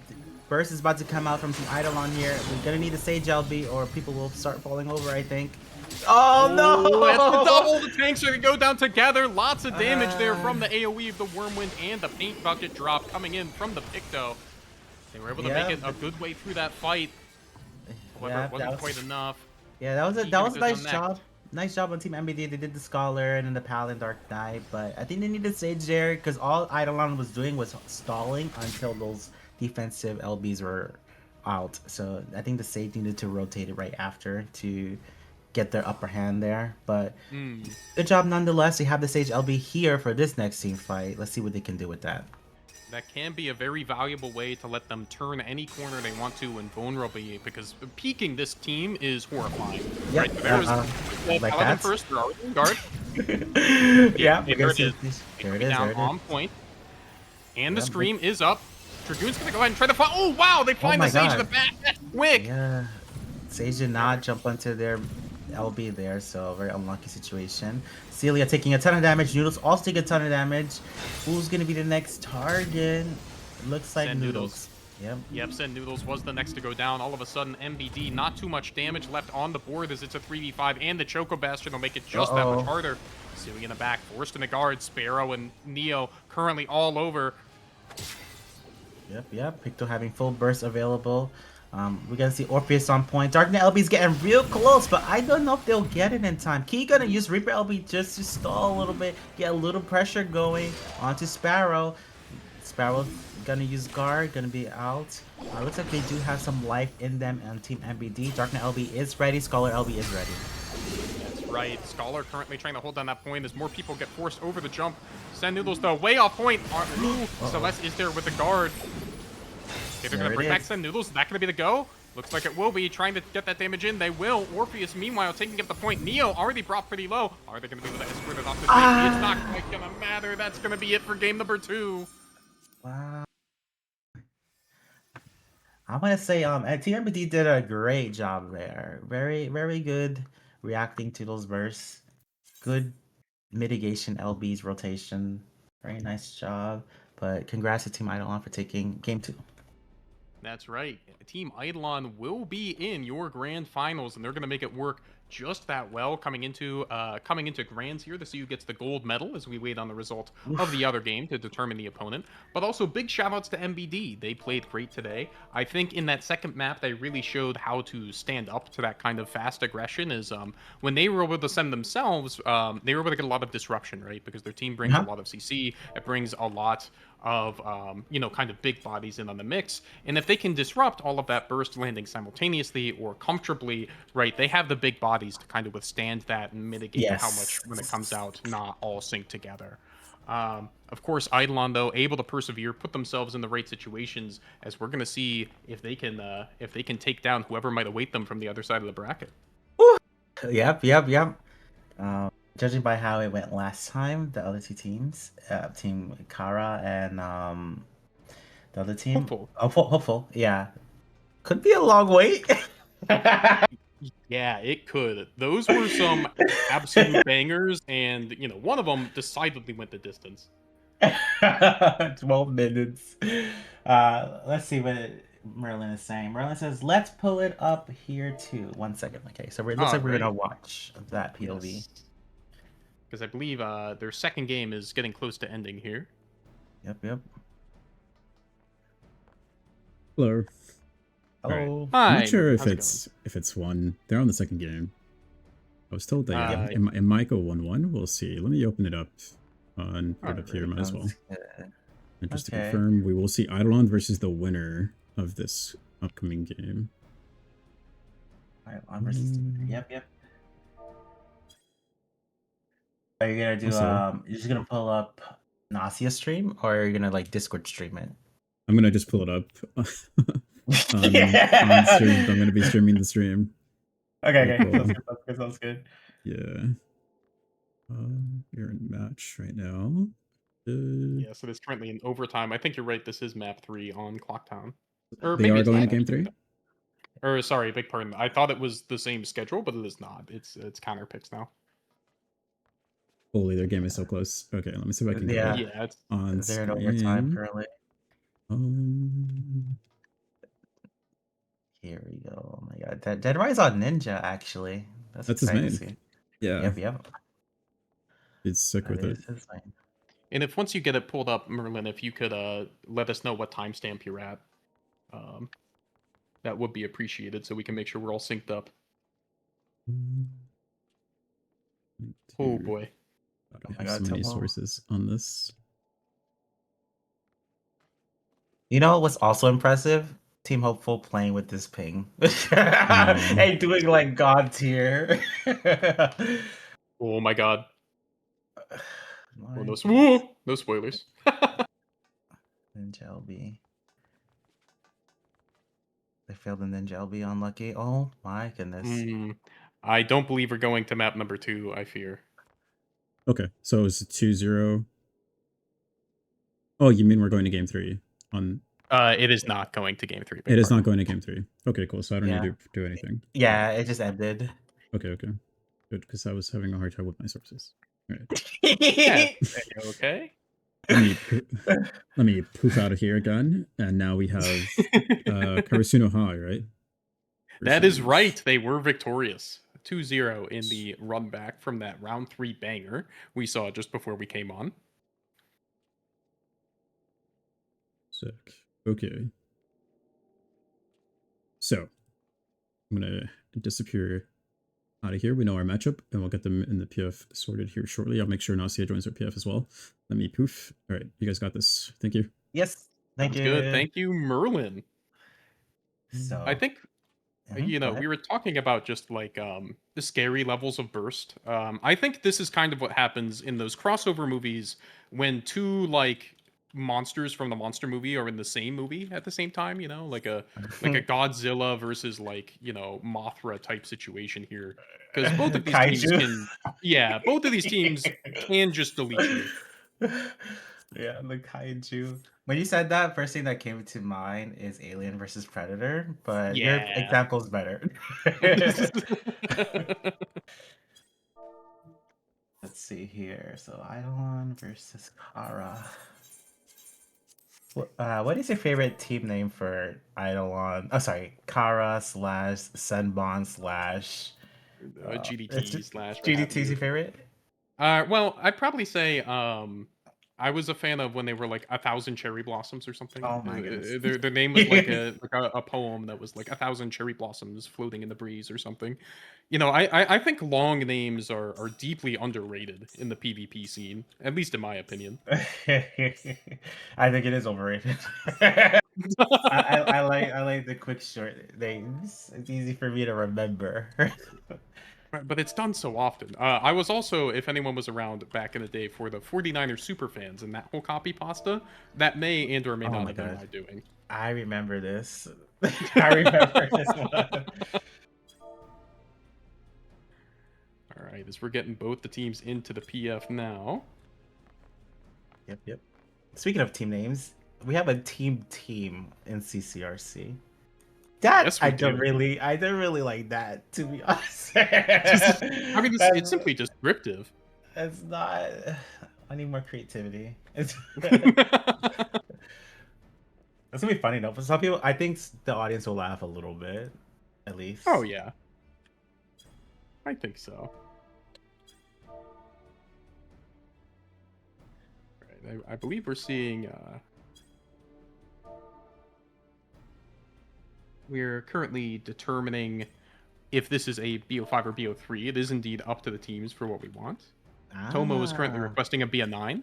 I'm too sleepy for that. I'm just kidding. No. Yeah, I'm not sure if that's what Merlin was looking for in terms of a 4-hour runtime this evening. But I do want to say I've really enjoyed these tournaments where we've had kind of simultaneous games going on You like that? on multiple streams, just so we can have a lot more games a lot more quickly, right? Make sure we're not taking up too much of folks' time and that the players aren't spending a super long time waiting and such. Yeah, I agree with that. Some in the past we used to do that as well, but people would complain that this stream is much smaller. But these days you can co-stream on Twitch, so Exactly, yeah. Nasia, you can easily click on Nasia's stream, and the viewership is shared and stuff. So I think it's on the Twitch end of thing is a better viewing experience for everyone this way. That's right, and I think it was agreed to be a best of 3 today, so this will be our final set here. Best of 3. Okay. This is like people are hungry. That's what I'm reading. That is true. Remember to take care of yourselves as we're getting in here. Looks like we have just about everybody. Wag says I'm banned on the other streams. You're kidding me. You're kidding me. If Nasia banned you, you did something. You did something bad.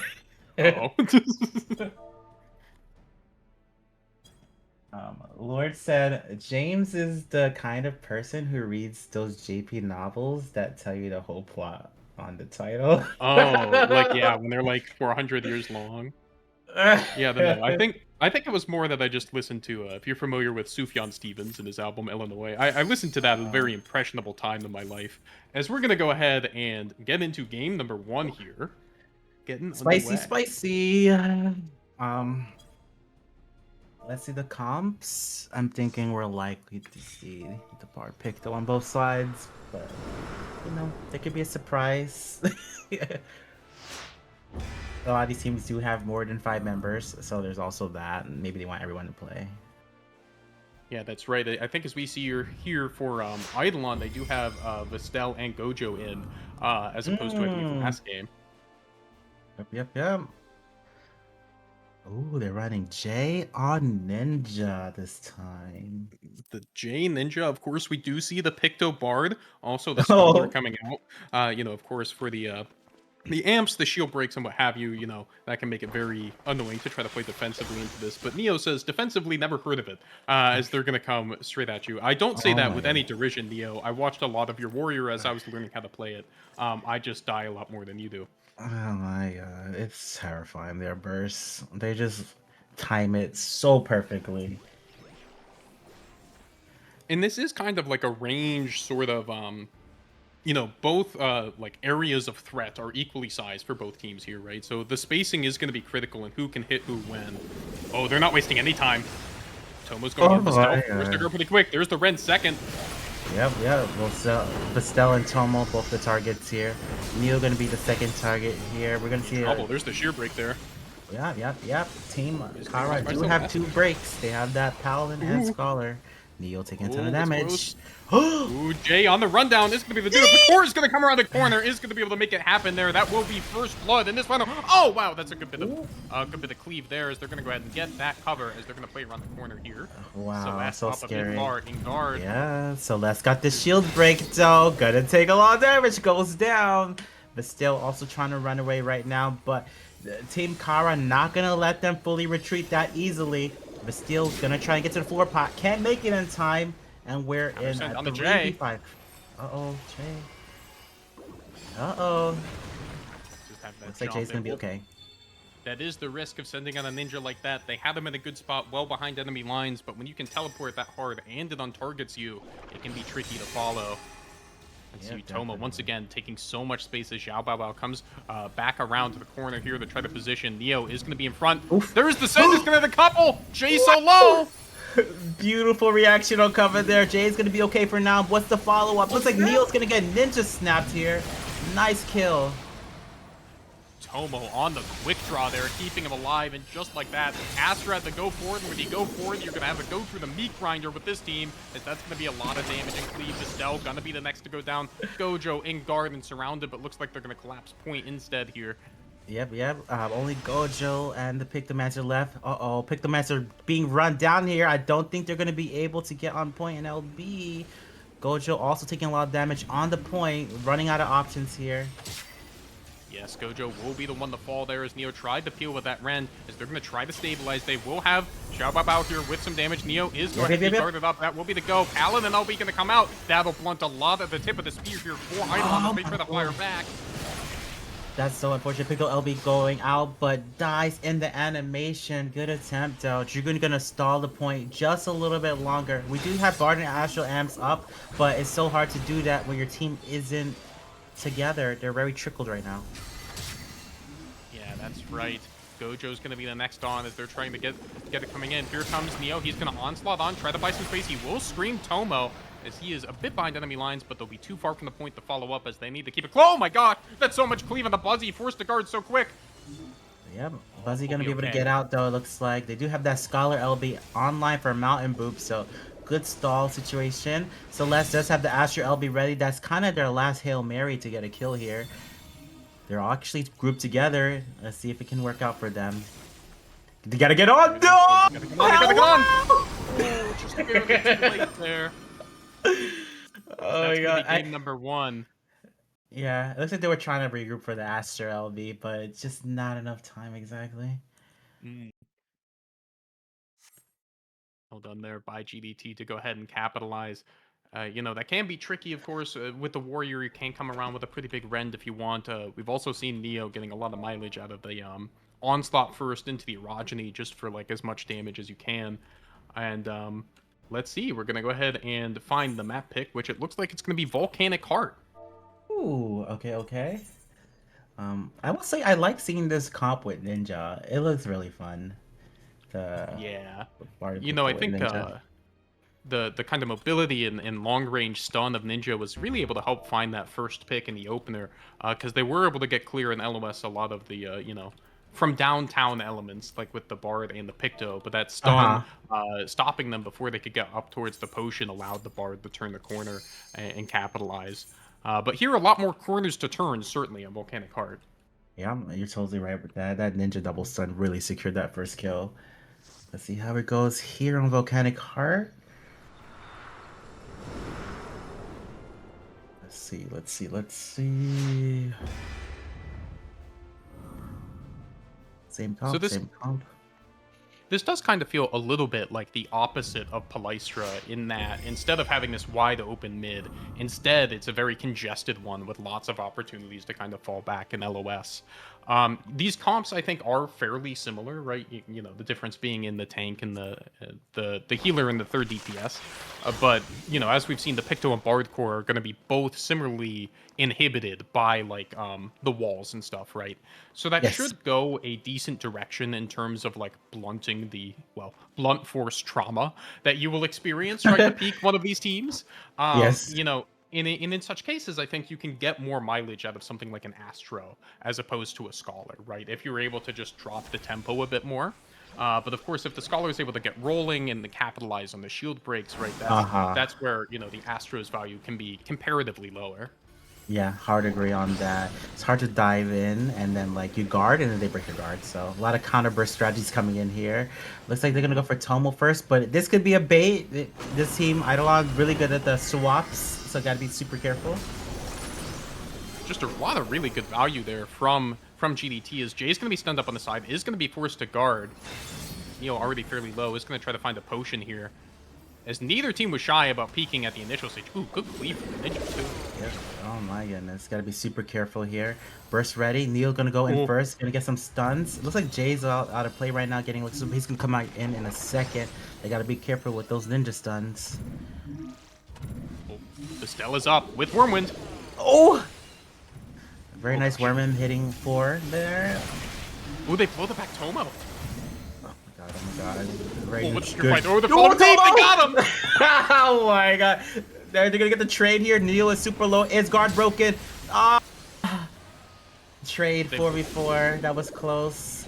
That's right, they will find the trade. However, they are going to try to run down Mountain Boop, who is going to be able to turn that corner, should be able to get there. Vistel, meanwhile, in trouble, gets a good roar and a good bit of healing from that Astro, as all of that Macrocosmos is just now going to go out. Fuzzy Wuzzy, however, trying to follow up, but they will get a bit of a push, but in the end, they will go ahead and back off. But Eidolon's patience there, I think, playing kind of the corners of VH very well, was able to reward them with that pick, even really deep. Of course, you know, with the trade coming back, the other way, they found a good way to capitalize on Neo, but here we go, getting ready for another fight. Oh my goodness. Ninja LB going out, gonna get Vistil down. LBs are ready. The Scholar LB's ready. Buzzy gonna go with the Picto LB. Looks like a Team Kara gonna push real hard here. That's right, and Tomo is going to go ahead and live in the end as Jay's going to buy even more space with those bombs going off. That is going to be the 50 touch for Karasuno. Yep, getting 50 here. That looks like... Oh, wait, they're going in. Gojo taking... Oh, sorry. Picto taking a lot of damage. Oh, not able to get the full retreat. That's a really bad trickle, unfortunately. Yeah, it is. Looks like Vistil's in too. Vistil could die here. Gonna use Dragoon LB just to live. Get a decent amount of damage though. Gonna get the kill on Buzzy. That is a great LB actually. That is. They're going to go ahead and get that value. They will go down in the end, but they did make it count as they went up there. Meanwhile, the Astro moving this point and getting things going as we're going to start to look for that second round of burst as Gojo is going to be the target there. Tomo is also going to go ahead and get that cover in response. Yep, Ninja LB is rolling right now. Not going to get the second follow-up, unfortunately. Point at 50%. Slowly getting broken. Neil not able to fully retreat. Getting double stunned by Ninja. There's a Bard burst. There's a Paladin stun. There's... Oh my god. That was like 6 seconds of crowd control on Neil. Yes, it is. It reminiscent of when you only had one Purify. If you didn't have it, you were marked for death. Basically, yes. We're going to see the Picto LB go out for Team Eidolon. Let me see if they'll be able to stall the point just a little bit longer here. Looks like still holding on to that LB usefully there. Playing in and out around that corner. The cake is going to wear off, and good patience from Karasuno. Oh, that's going to be a big Rend. Neo takes a lot in return, does get his guard up and to Brown Pot, so that Rend is going to stick a little bit. Buzzy, no guard either. Yep. Here we go. Here's the return burst. Team Kara has burst available. Who's he gonna be on? Bard Ooh. LB. They're amped. Who's gonna be the target? They got picked to burst too. Oh. Whoa. Good shit, Oh Fred. no, Neo in the tricky spot here. Neil's dotted. Oh. Bye. Will go down. Jay Vermilion hounding Xiao Baobao in the back after they got some pretty good cleave around that corner, but it looks like Karasuno was just able to endure it. They do have Snap available. You have to watch these health bars like a hawk. Estelle jumping back. Oh, it's Going close. to go Jay down. is there. Yeah, Jay's not gonna let them stop. There's a ninja snap onto Bastille. Celeste's gonna get also stabbed. Not under 50, but still gonna go down, I think. Yes, they will try to keep themselves alive. Xiao Baobao does have to trade. Neo waiting in the wings. Is gonna rend. Goes a bit deep, trying to peel a little bit, but Xiao Baobao will go down. Neo currently in guard, gonna try to find their way off. Gets MLOS stunned up right on the corner there. This is trouble. Eidolon might be taking their last few breaths. This here comes Gojo trying to get to the point. Uh-oh, he's trying, but he can't get. Oh! Sugar LB, they can stall just a little bit longer. 10 seconds left to overtime. Eidolon might need a miracle in this one. Celeste getting hit. Wow, the Dragoon waiting up in the air. Looks like they will be able to shepherd themselves just to overtime. Xiao Baobao is going to be able to take over for Vestel as they're going to go ahead and try to backflip to safety. Looks like they are going to be able to get the swap. Okay, Neo is back, ready to rend in. There's Buzzy's pick to LB. If Xiao can do pick to LB as well, this could be a decent stall opportunity. Guy dies pretty much immediately. Too much damage. Yes, it is. They're just trying to pick their spots carefully here, make sure that burst stays lined up, hugging the corners of those pillars not to expose themselves, as Vestel's going to be forced to guard. Gojo is nearby. Celeste, however, is going to be the next. Always scary when the healer's the one on front. They're going to be hit pretty good. Meanwhile, Neo heading for the hills here. The swaps are going well so far. Yep. They gotta let this Astro. They cannot let this Astro die. That's their Hail Mary. That's the Astro LB. But goes down. Bastille jumping back on point. Gonna take a ton of damage. Only 3 players remaining. No one's on point right now. Can they make it? And that Oh will do my it. goodness. Team Kara. Karasuna takes High it. School are your champions of Nova Guard Break Nova Open. Congratulations to them. Let's freaking go. Oh my gosh. So smart. Like, all they do is, like, stop the enemy team's LBs. It's such a good play. Yeah, it's just really intelligently done.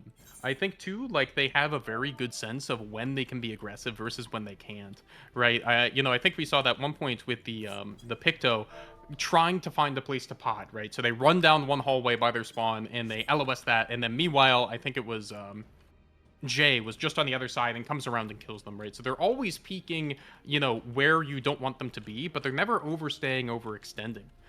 That can be really tricky, especially when you're going that deep. All it takes is one Ren to hit like 2 or 3 of you, and that fight can completely flip on its head. So perfectly controlled aggression there.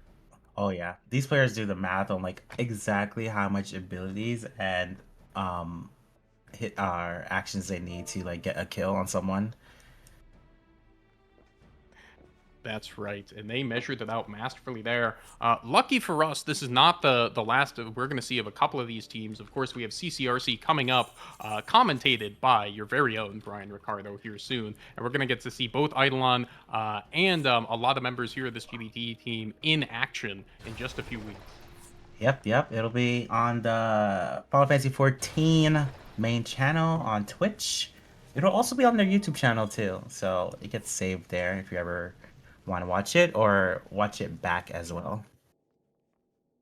That is right, and of course we do have to give giant shout outs to our fellow streamer of this event, Nausea PvP. Thank you so much for also providing the Japanese commentary and kind of having our communities meet like this. It's really cool to see. It's such an awesome kind of event to have both of these colliding. Yeah, definitely. Especially like that's it's early in Japan, so that's definitely some effort to like do. I think Merlin's gonna jump in here in a second. Yeah. Yo. Hello. Yeah. Let me Hello, Merlin. get Buzzy and Jay for some quick questions. Hopefully you guys got some questions ready. We'll go ahead and just off the top, don't worry about it. Alrighty. Let me get them in here. We are god. I gotta fix my Discords, dude. Discord is such a mess, man.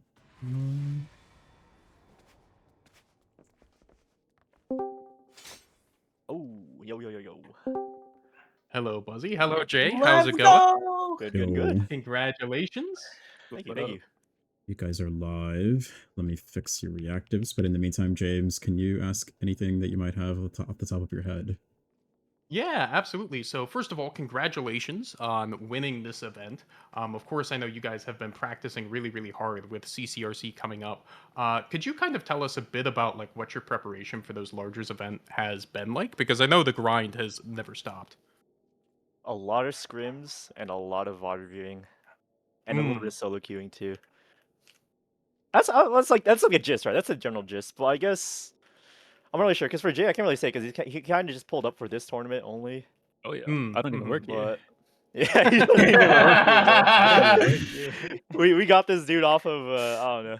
They where picked me the- up off the street. Yeah.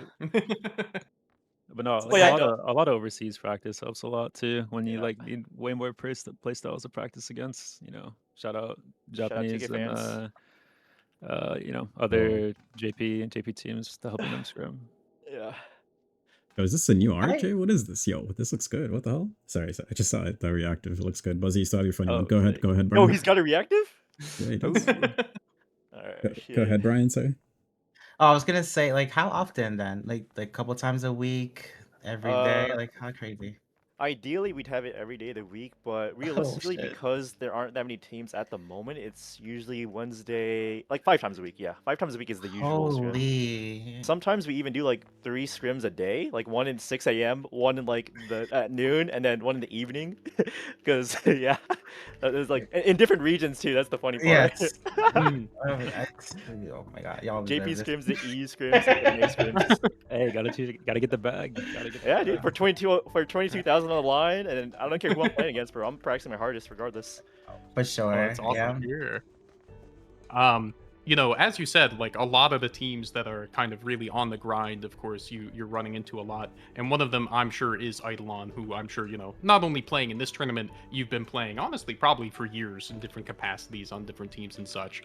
Is there anything you want to say to them as you're both, you know, have this competition today, but of course you're both competitors and training partners, you know, outside too, as we get closer to FanFest? I'll be honest with you. As far as like the general stuff I want to say to Ireland, they've improved a lot, especially in the past like 2 weeks. I think the past 2 weeks they've definitely evolved as a team a lot more. They have a lot more pressure and tempo. Like I don't know if anyone saw like how they played against us in our regular round robin set, but they were actually like having us in the backs against the wall and kind of like, you know, had us sitting in our seats because they just had a lot of pressure. And yeah, props to them for improving for as much as they did. Yeah, definitely. Like all of that practice, I think, on those teams that have been really going after it, you know, you both included, it's really shown. Like the level of gameplay is really high, it feels like right now. It's very fun to watch. Oh, it's fun to play, man. It's fun to play. So it's always, but that's why I play CC, man. I play CC for those moments where it's like I gotta utilize all my neurons while playing. This is really fun when that happens. Yeah, you're a true PvPer though, because you'd be frontlining as well. So. Oh yeah, dude. Yeah. Shout out Warcore. Keep up. Oh my god. Okay, wait. Super fun, man. Actually, Super I fun. want. How do you feel about the map? Because people are very negative about it, but how do you personally feel? I liked it a lot more when it had less nodes before 10 minutes. I think the second they brought more nodes, it was so bad as a solo player. But other than that, I think it's a fun map. Honestly, it has high highs, low lows. Is the general review of that map for me. That's my review as well. So I know, speaking of kind of those PvP brain blast moments where you use 100% of your brain, the set you all played with Hopeful in round number 3 with that game 3 that went all the way to time, that was a lot. How did that feel to play? That must have been exhausting. VH? Wait, I don't remember. Yes. Yeah. Oh my Yeah. god. Well, I mean, I think because like what they've been practicing too, because they've been scrimming like my pickup and like with Crow and Cliff and them, is pretty much what to do in OT and like purposefully doing OT to make sure like there's certain ways they do things to secure a win. like that. So like it's not that much high energy. It's just you have to stay focused, you know. Like just because it's Right, OT yeah. doesn't mean it has to be like, oh, you do this, oh, make sure you do that. Like it doesn't have to be so like yelly and high energy. You just gotta, you know, be on top of the ball. Just, you know, low cortisol. Swap out point when you need to. You know, okay, you take, you take, and then when you see an angle, try it. And then just keep doing that for another like what 15 minutes and you're chilling. Good lord. No, unironic. Like it's not. It's less brain, but more a test of your fundamentals and endurance. 'Cause especially when you have to rotate point and communicate that with your teammates, it's just a rhythm that you have to get into and just try to maintain it for like the entire map, really. Yeah. Mm-hmm. Like I guess. Go ahead. Oh, sorry. No, finish, please. Oh, I guess like if Bayside or Pala are sprints, I want to say VH overtime situations are marathons, and that's just yeah. You're not really going all out the entire time. You're kind of just maintaining a steady pace throughout the entire thing, right? Yeah, it just depends on how that you makes want a to lot take the of sense. game. Like if you have a game plan before, like you know, sometimes we can want to, you know, we want to take VH fast, sure. Sometimes we want to take it slow, sure. But as long as you have that like game plan and you keep following that the entire game, then there's nothing really to panic about. As long as you know nothing egregious crazy happens, but that should be fine. I have one question, and it's probably the most important question. Why is Picto allowed to load in with Bard? That's what I'm saying, bro. That's what I'm saying. Why do we even have a recoup either? How fun does that seem? Hey, I'm just saying we already have like built-in recoups, 2 of them too. Oh my goodness. Yeah, that job is not ideal. We Actually, should go back not to like when melees were just really good I'm Yeah. good with that. with like And then white mage, monk, paladin. No, we're good with that. Oh, with the that was- monk. You can leave the paladin. That was great. Shout out Samurai. Bring back point and click dash. I do usually have these questions. Actually, I guess I'll secretly or announce some secret announcements, whatever, now here. I do actually have a lot of interviews coming up with some teams, and I have been asking them kind of the same question, that if you were handed the keys, what is one mechanic, either job-wise or class-wise, whatever, that you would change? But you can only change one thing. Like, absolutely one thing. It can be like guard cooldown, it can be guard mitigation, or whatever. It can be just tuning down the numbers. What's the one thing that comes to mind immediately? It can be like the Ravel Wings roulette is a very popular answer or whatever, obviously. But just like instantly gut feeling, first off the top, Buzzy, what would you change?